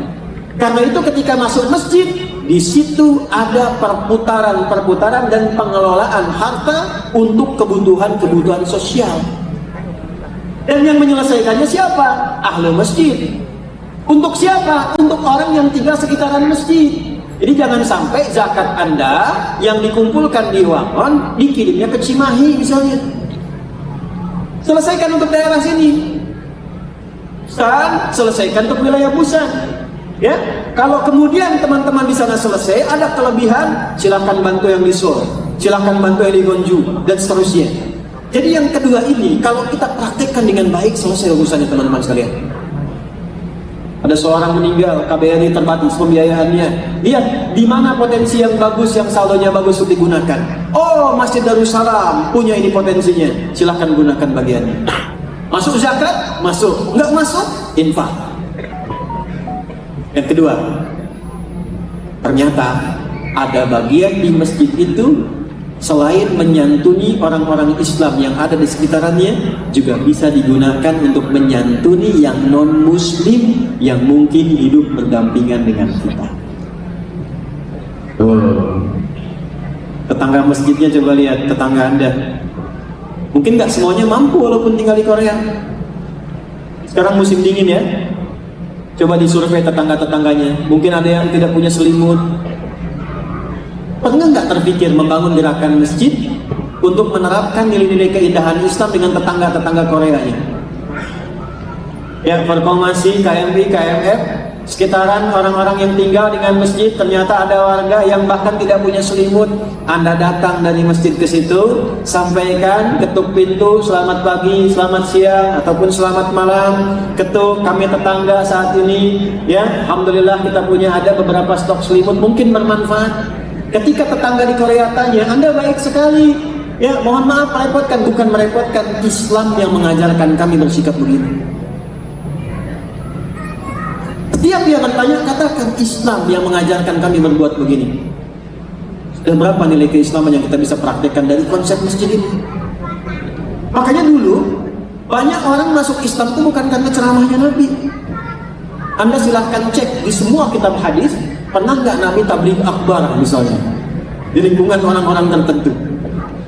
Nabi biasa saja. Justru yang viral ke lingkungan masyarakat itu jujurnya Nabi, baiknya Nabi, sedekahnya Nabi, anak-anak kecil lewat, bukan anaknya Nabi, bukan kerabatnya Nabi, sedang main bagus, anak kecil tiba-tiba nangis. Kata Nabi, kenapa engkau menangis ya fulan? Kenapa gak gabung main? Aku gak punya mainan seperti mereka ya Rasulullah. Bajuku gak sebagus mereka. Kenapa? Ayahku kemarin meninggal dalam medan juang. Kata Nabi, aradita an akuna Muhammadan an yakuna Muhammadun aban laka wal Hasan wal Husain ikhwalaka? Kamu ridho enggak kalau aku merawatmu, Hasan dan Husain jadi saudaramu? Kata anak ini, saya ridho ya Rasulullah. Diberikan oleh Nabi baju yang bagus, mainan yang bagus. Anak ini kemudian gembira, lompat datang ke teman-temannya. Karena teman-temannya melihat mainannya paling bagus, mereka tanya, kamu dari mana mainan ini? Kata anak ini, Rasulullah yang kasih. Kok bisa? Saya cerita ke Nabi, bapak saya baru meninggal di medan juang, lalu saya dihadiahi oleh Nabi hadiah ini, dan diangkat jadi anak angkatnya Nabi, jadi saudaranya Hasan dan Husain. Apa komentar anak-anak yang lain? Ya Allah, kenapa bapak kami gak meninggal juga? Ya, namanya anak-anak gitu ya. Tapi yang mau saya katakan, Islam itu indah kalau dipraktekkan. Kalau cuma tertuang, dibaca ayat dalam Quran, jadi pahala betul, tapi nggak terasa kenikmatannya ketika nggak dipraktikkan. Pernah dengar hadis ini? Siapa yang masak makanan, baunya sampai ke tetangga, maka bagilah tetangganya walaupun hanya kuahnya apa. Ya, awas yang punya toko makanan nih, halal, baunya sampai. Kalau zaman Nabi baunya, kalau sekarang infonya. Bau-baunya ada yang baru buka toko kan ya kan? Nah gimana menerapkannya tuh? Ada dua. Satu, jangan sampai tetangga hanya menikmati bau dan salah paham. Saya baru paham hadis itu di awal-awal tahun 2000-an. Ketika banyak mahasiswa yang datang ke negeri orang, datang ke Libya, ke Tripoli, ternyata bawa bumbu makanan. Bumbunya rendang yang dimasaknya singkong. Jadi nyampenya ke tetangga bau rendang, padahal isinya singkong. Maka bagilah tetangga supaya tidak salah paham. Jangan sampai Anda bawa kuahnya, Anda masak ayamnya. Anda masak soto ayam, ayamnya Anda makan, kuahnya bagi tetangga. Tetangga tanya, kok cuma kuahnya Pak Haji? Memang hadis Nabi. Oke, saya akhiri dulu pertanyaan saya. Nabi menyebut gak di situ kalau tetangga kita Muslim saja?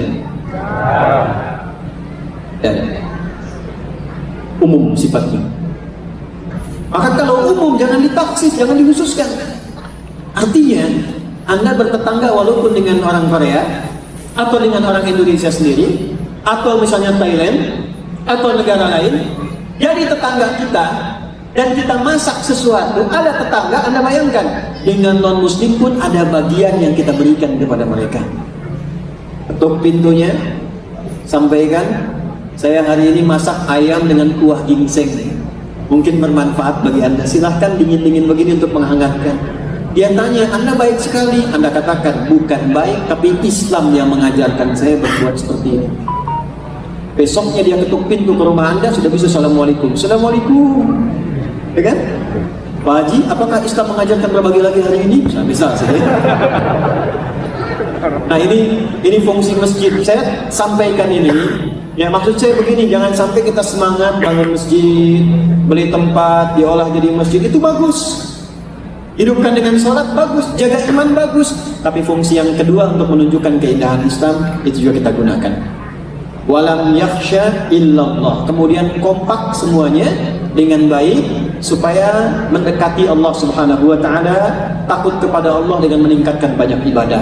Ini saya akhiri. Maaf, kalau pekerjaan ingin enak, kata Quran, jadikan ibadah.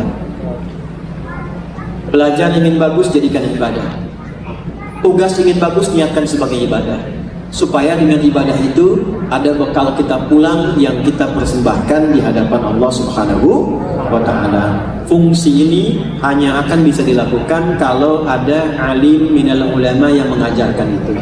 Karena itu saya harap sebelum saya akhiri dan kita tanya jawab, saya harap selain imam-imam yang ada di sini, ormas-ormas juga kompak, ya, cari guru-guru yang baik. Jangan sampai nanti diajarkan hal-hal yang membuat kita terpecah. Ini saya paling senang dan saya selalu cerita kalau di Indonesia atau di berbagai tempat saya cerita, kalau kita ingin belajar masyarakat yang guyup, Indonesia yang bagus, yang saling menghormati, saling rukun, saya selalu sampaikan contohlah teman-teman yang ada di Korea Selatan. Ya, ormasnya bagus, kerabatannya baik, ya. Ngajinya tolong dijaga. Dan gak usah aneh-aneh, ya. Yang PCI, PCNU dijaga, dikeluarkan kurikulumnya tuh, belajar fikihnya apanya. Kalau kira-kira aneh-aneh ya tidak perlu difasilitasi. Ya, Bahmun itu paling concern, salah satunya ke Korea. Bahmun itu. Saya kalau ke Mekah itu selalu saya sempatkan itu. Ziarah ke Syekh Nawawi, kemudian ke Bahmun, Sayyidah Khadijah dan sebagainya. Ya, di antara amanat beliau yang untuk dijaga itu salah satunya Korea Selatan. Makanya Gus Baha itu jarang keluar, tapi kalau ke Korea itu untuk amanah Bahmun bisa datang itu. Ya, nah, teman-teman kompak, ya, jaga dengan baik, kemudian fungsikan masjidnya dengan baik dan tolong jaga nama baik kita, nama baik bangsa kita, negara kita. Dan tadi sudah luar biasa, saya pun di belakang tadi langsung tegap ketika mendengar Indonesia Raya. Materi hari ini yang penting bukan materinya, yang penting adalah motivasi kita untuk mengamalkan Islam dengan sebaik-baiknya. Saya tutup dulu, kalau ada diskusi kita sampaikan, nanti terakhir saya akan berikan satu tawaran-tawaran yang mungkin bisa dimanfaatkan oleh teman-teman yang ada di sini. Ya, mungkin nanti ada di bidang pendidikan atau di bidang yang lainnya. Dan yang terakhir, mungkin kita bisa sharing. Tapi di akhir saja ya. Saya mau tunjukkan nanti cara cepat menghafal Quran, nanti di ujung ya. Nanti insya Allah Anda yang jarang menghafal bisa hafal Quran dalam 5 menit. Kita contohkan 5 ayat dari surat yang terpanjang, 5 ayat, nanti kita cek Anda bisa hafal dengan ayatnya, dengan posisinya, bahkan dengan nomornya insya Allah. Di ujung, cuma 5 menit. Tapi kita tutup dulu. Kalau ada diskusi silakan disampaikan, nanti kita diskusikan dengan baik. Ya, demikian untuk sementara saya sampaikan. Ya, Assalamualaikum warahmatullahi wabarakatuh. Untuk ngecek dulu, untuk ngecek. Yang putra laki-laki silakan angkat tangan. Jaket merah boleh berdiri. Yang perempuan angkat tangan satu orang. Ya, mbaknya boleh berdiri. Mungkin butuh mic, tolong dibantu Mas Bansa. Tolong mic-nya dibantu.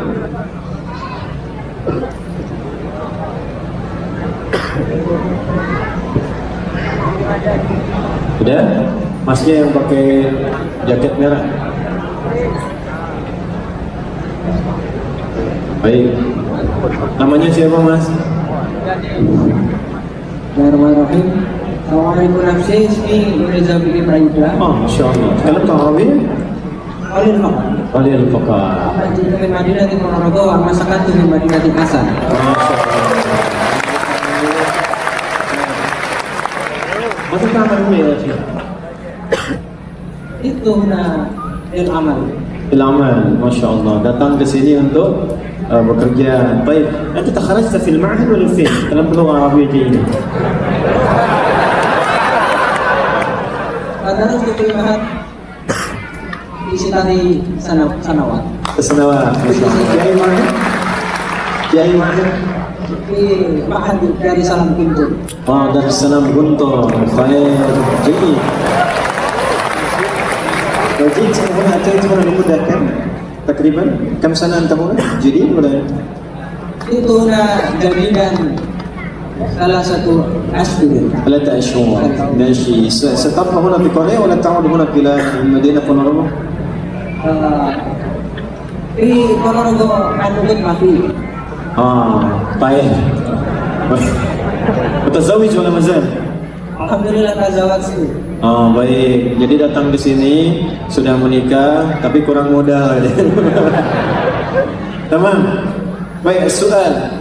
كما عرفتك في القبل يعني أنا أخبرت بعض الأشياء فيما يتعلق بأهمية الصلاة والمؤاخاة بين المسلمين، وكذلك أيضا من أعمال المساجد وعمارها، ومنها فيه توزيع الزكاة.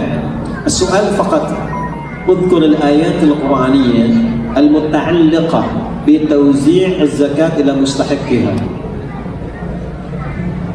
Tadi saya sampaikan, saya terangkan tentang fungsi masjid, ada buat mempersaudarakan untuk latihan sholat dengan baik dan zakat. Pertanyaan saya, tolong sebutkan satu ayat di dalam Al-Quran tentang zakat dan golongan-golongannya.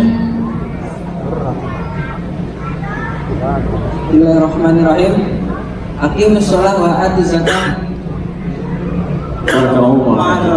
Baik, bagus, berarti dapat setengah jawaban ya. Baik, saya kasih bocoran. Hafal Quran surat At-Taubah ayat ke-60. Innamas shadaqatu.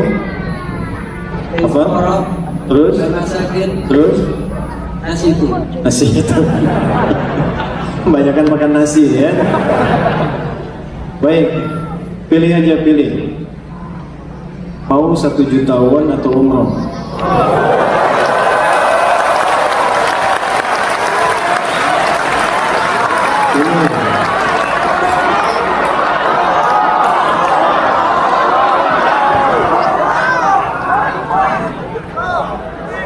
Bismillahirrahmanirrahim. Adzhab bil makkah wal umrah. Umrah ya? 2 jutawan atau umrah?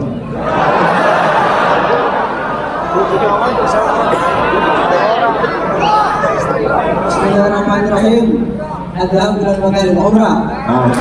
Baik. Dah, 3 jutawan atau umrah?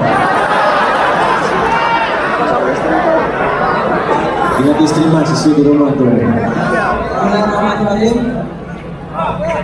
Adzhab bil makkah wal umrah. Yakin? Yang terakhir, 4 jutawan atau umrah? Bismillahirrahmanirrahim.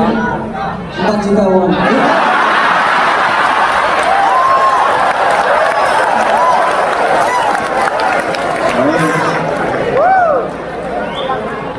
Yakin? Baik, ya sudah 4 jutawan ya. Baik, padahal kalau Anda pilih umroh, saya kasih umroh dan 4 jutawan dari itu. Baik, terima kasih, tolong dicatat ya untuk Kan saya pikirnya kalau 4 pada usah banyak mikir. Baik, baik, jazakallah khair, insyaallah. Saya paham, ya, karena beliau umrah itu untuk pribadinya. Ketika fikih pribadi bertemu dengan kepentingan fikih yang lebih luas diutamakan. Dan inilah jawaban yang benar. Beliau itu kan umrahnya bukan buat umrah, ya. Ada keluarga, ada kebaikan dan sebagainya. Ini pentingnya. Jadi ketika fikih sosial bertemu dengan fikih personal, sosial didahulukan. Anda rapat jam 9. Ada kesempatan duha tinggal semenit, tinggalkan duhanya, dahulukan rapatnya. Anda sedang puasa sunnah, ada tamu datang untuk menghormati, Anda buka. Anda dapat pahala puasanya, Anda dapat pahala menjamu dan makan bersama tamunya. Itu fikih sosial didahulukan dibandingkan dengan fikih zuhur. Mana tadi, Mbak? Nggak tahu jawabannya. Ini nggak ada umroh, nggak ada tawaran. Baik, di sini kuliah. Ya, kuliah. Baik, jurusan apa? Teknik mesin. Teknik mesin. Baik, pertanyaan saya sederhana. Masih ingat Abdurrahman bin Auf dipersaudarakan dengan siapa?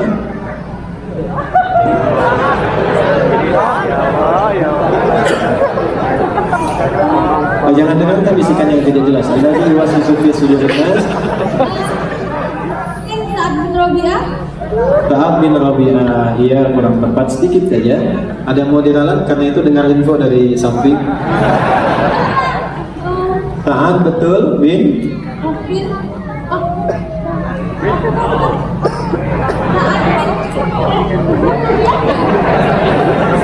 Baik, Sa'ad bin Rabi'. Sa'ad bin Rabi'. Baik, terima kasih. Kita berikan tepuk tangan dulu.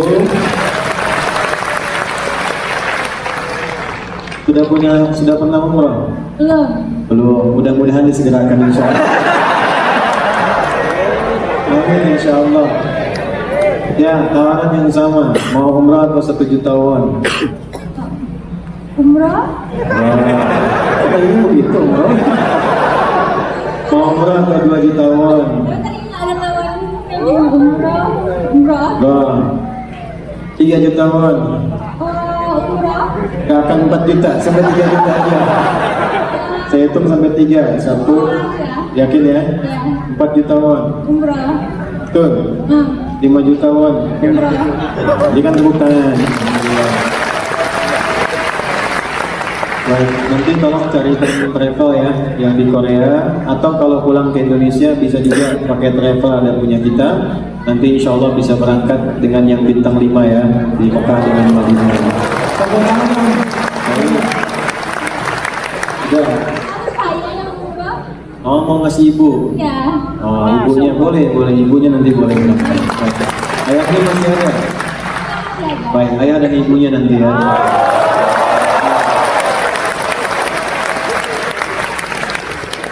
Assalamualaikum.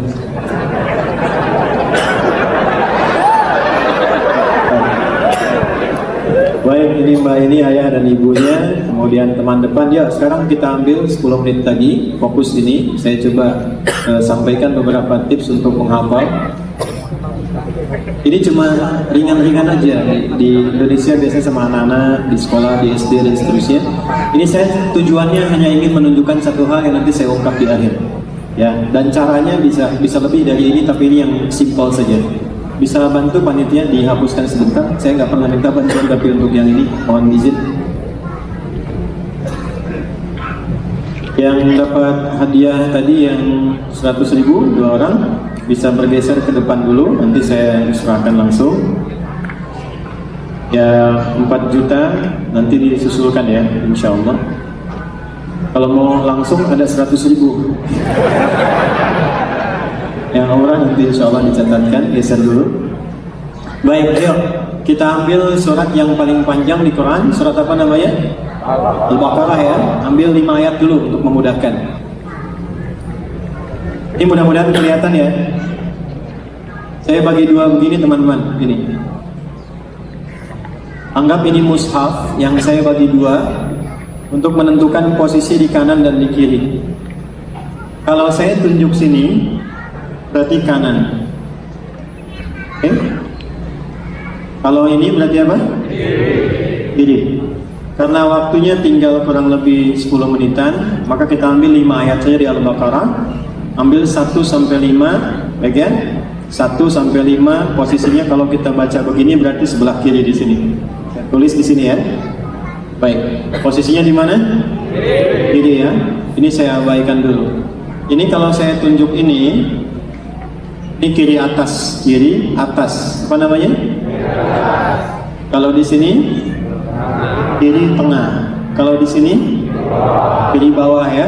Baik. Saya mulai tulis dulu satu-satu karena ini tidak cukup papan tulisnya. Saya tuliskan pembuka ayatnya aja dulu supaya gampang. Sepakat? 5 ayat, setelah itu nanti baru kita hitung 5 menit untuk kita hafalkan dengan ayat, dengan posisi, dengan nomornya. Siap? Nah, ini 1 Alif Lam Mim. 1 apa? Alif Lam Mim. Kemudian di sini 2 si kiri atas. Dzalika. 2 apa? Dzalikal kitabu la raiba fi. 1 apa? Alif Lam Mim. 2 dzalika. Kemudian sini 3 alladzina yu'minuna bil ghaib. 3 apa? Alladzina. 4 sama dengan 3, cuma tambah waw di depannya. Walladzina yu'minuna bima unzila ilaik. 4 apa? Walladzina. 5 ulaika. 5 apa? Ulaika. Baik, ulaika. Oke, yuk kita hitung mulai ya, pelan-pelan. 1 apa? Alif Lam Mim. 2 dzalika. 3 4 5. Lihat baik-baik. Ini supaya mudah belajarnya. ambil yang tengah dulu yang mirip. 2, 3 dengan 4. 3 alladzina. 3 apa? Alladzina. 4 walladzina. 4 apa? Walladzina. 3 alladzina. 4 walladzina. Oke, kita ambil yang paling akhir 5. Ulaika. 5. Oke, satu ke atas alif lam mim. Apa? 2. Oke, ulangi. 2. 3 yang tengah. 4. 5. Saya hapus ya. Dulu.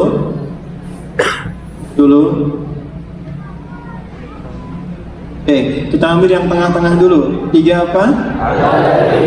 4 apa? 5 apa? 1 apa? 2 apa? Oke, sekarang saya sebutkan. Dzalika ayat keberapa?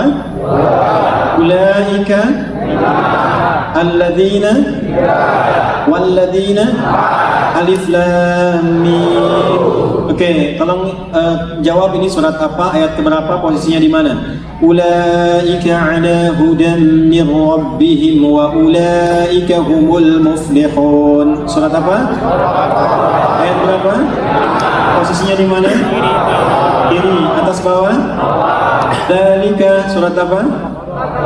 Ayat berapa? Posisinya? Kiri, atas.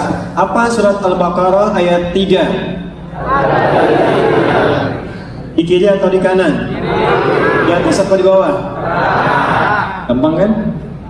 Gak nyampe 3 menit Anda sudah menguasai posisinya di mana, pembukaan ayatnya apa, kemudian apa bisa meneruskan. Pertanyaan saya, Anda selama ini kemana saja? Ternyata dalam 3 menit kita bisa menguasai satu halaman Quran secara penuh. Baik kan? Contoh lagi nih. Ini apa? Ini kan gak ada apa-apa, semuanya kosong ya? Tapi kalau kita sudah terbiasa bersama Al-Quran dan sudah ada dalam diri kita, itu semua angka bisa jadi Quran. Saya dengan anak-anak di sekolah, nanti kalau kapan-kapan kesini lagi, saya bawa beberapa anak yang kecil-kecil itu ya, itu nanti kalau tanya jawab kita dengan angka. Jadi kalau ditanya Ustaz, anaknya berapa? Ulaika ala hudan min rabbihim wa ulaika humul muflihun. Istri alif lam. Ada rencana poligami? Shadaqallah.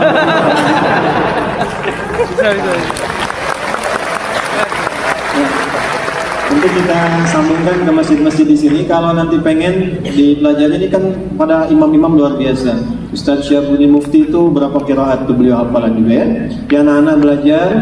Kalau mau nanti yang dari Kiai, kita bisa kirimkan bukunya. Yang ke Indonesia, mau kesini lagi nanti kita kasih. Ada 3 buku gratis. Ya, nggak usah bayar, gratis, itu dibawa. Mungkin yang nanti ada anak-anak bisa menghafal Quran, bisa sambil belajar dan seterusnya. Yang tadi dapat hadiah boleh naik ke atas panggung. Mas, kotaknya tadi mana?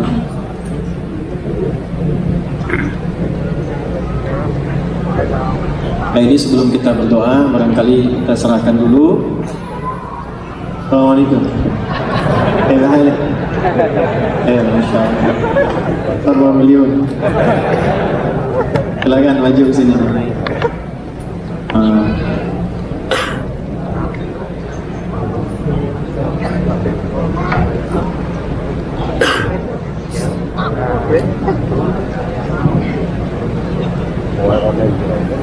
Saya ganti pilihannya. 100 ribuan apa 100 dolar? Sama aja. 100 dolar, yakin? Tapi beda ya? Yakin? Kursnya. Beda kursnya. Ganti ya, 100 dolar.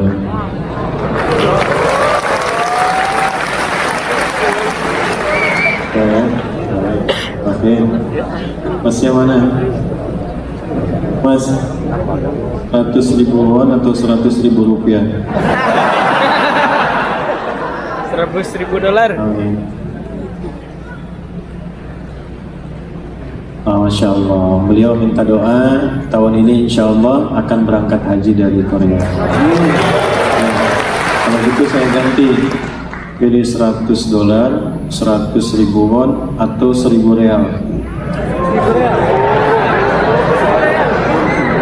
Kurang tahu 1000 real, dihitung dulu 1000 real berapa?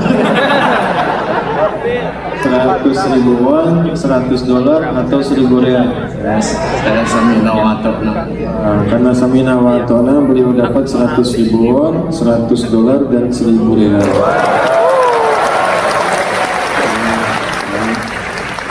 Tapi hajinya bayar sendiri ya.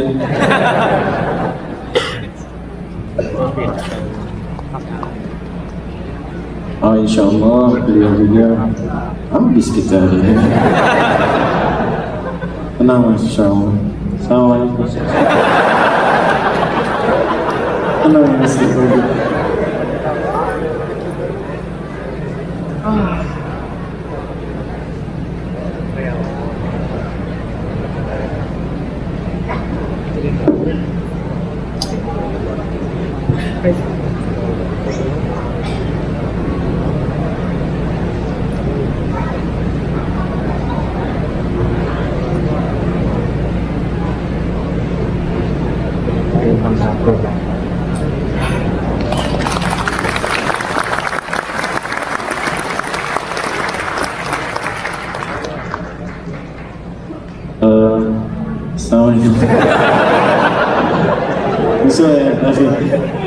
Untuk selanjutnya kami ada kenang-kenangan berupa plakat, barangkali untuk mewakili 3 pihak dari apa sih? Dari Masjid Paran, mohon. Dari Masjid Paran itu yang tadi ya, Darussalam. Mungkin sekaligus secara simbolis kami juga ingin memberikan gambaran bahwa insya Allah untuk pelunasan masjid 59 juta won, insya Allah kami akan menang itu. Dan saya minta maaf ya sama panitia, saya kesini bukan buat jalan-jalan, jadi nanti nggak usah nyiapin amplop, nggak usah kasih apa-apa ya. Saya kesini hanya untuk ketemu saudara-saudari saya, keluarga saya. Jadi jangan dikasih apa-apa. Mana yang dari kemarin kita transfer ya, insya Allah. Ini ada plakatnya.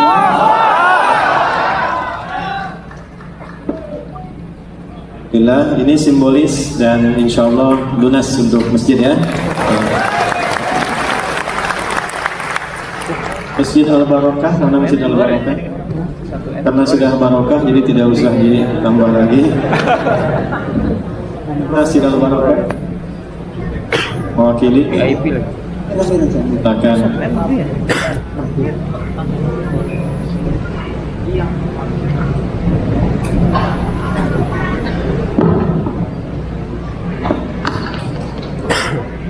Satu lagi.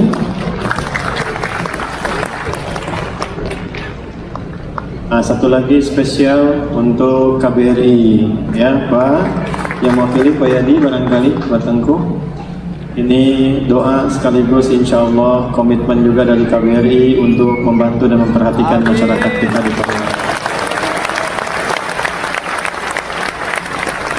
Ya, kita doakan beliau, Ibu Kuai dan semua mudah-mudahan sehat selalu, diberikan keberkahan dan terus didoakan guru-guru kita. Kami juga sekaligus nanti kita berdoa. Sebelumnya kami mohon maaf kalau kehadiran di sini untuk menyapa teman-teman keluarga saya semua. Ada hal yang kurang berkenan bisa disampaikan supaya kami perbaiki jadi lebih baik lagi. Yang kedua, besok kami akan langsung kembali ke Indonesia mengucapkan terima kasih, salam dari keluarga di sana. Dan sekali lagi kalau ada yang perlukan dari kami sampaikan saja, kita bersaudara dan saya ingin mengamalkan apa yang selalu saya ajarkan. Nanti kalau undang gak usah repot-repot ya, pokoknya waktunya ada, sehat, insya Allah kita datang ya. Kalau ada hal-hal yang baik kita sampaikan ya. Jadi panitia tidak usah menganggarkan ya, nanti nggak usah kasih apa-apa, jangan ini, pulang jangan repot, kita hanya ingin tengok keluarga-keluarga saya juga alhamdulillah semua sehat-sehat ya. Saya akan ingat terus antum tuh ya. Baik, kita sebelumnya kita akhiri dengan doa, tapi sama-sama berdoa, mudah-mudahan doa kita dikabulkan oleh Allah Subhanahu wa taala. A'udzubillahi minasyaitonir rajim. Bismillahirrahmanirrahim. Alhamdulillahirabbil alamin. Allahumma nahmaduka hamdan kama 'allamtana an nahmadak wa nashkuruka syukran kama 'allamtana an nashkuraka antal muqaddim wa antal mu'akhir. Laka 'ala kulli syai'in qadir. اللهم نصلي ونسلم على حبيبك الكريم رسولك المصطفى الأمين سيدنا محمد وعلى آله وصحبه أجمعين.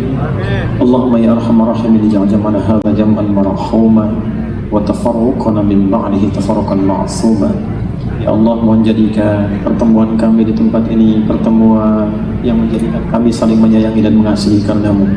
Dan bila pun kami mesti berpisah, jadikan perpisahan kami ya Allah mempertemukan kami dalam keadaan yang lebih baik, yang kau ridai. Rabbana la tada' lana fi maqamina hadha wa fi kulli maqamin wa khasatan fi al-Qaryah al-Janubiyyah ya Allah dhanban illa ghafartah. Ya Allah, mohon bila ada jamaah datang ke tempat ini atau berpijak dimanapun di bumi Korea ini ya Allah, bila ada pendosa hadir di sini jangan biarkan ia pulang kecuali Kau ampuni seluruh dosa-dosanya. Wala hamman illa farajtah, jika ada yang sedang gelisah mohon tenangkan keadaan hatinya. Wala dainan illa qadaitah, jika ada yang diliputi oleh utang piutang dalam hidupnya berikan rezeki yang melimpah untuk melunasi utang-utangnya. Wala asiran illa yassartah, jika ada yang sedang mengalami kesulitan mohon ringankan segala kesulitannya. Allahumma barik fina ya arhamar rahimin tamaman mubarakah kama barakta ibadaka as-salihin al-mu'minin al-muttaqin. Ya Allah, anugerahkan keberkahan yang sempurna pada setiap kami yang hadir di hari ini ya Allah, pada keluarga kami, kerabat kami, tetangga kami, seperti Engkau berkahi orang-orang baik di masa lalu yang beriman dan bertakwa kepadamu. Allahumma hadi jiwarana ya Allah minal aqriba waz zumala wa khasatan hadir fi ardil Korea al-Janubiyyah. Ya Allah, mohon berikan hidayah kepada tetangga kami, teman-teman kami, kerabat kami, dan siapapun yang berada di bumi Korea Selatan ini ya Allah.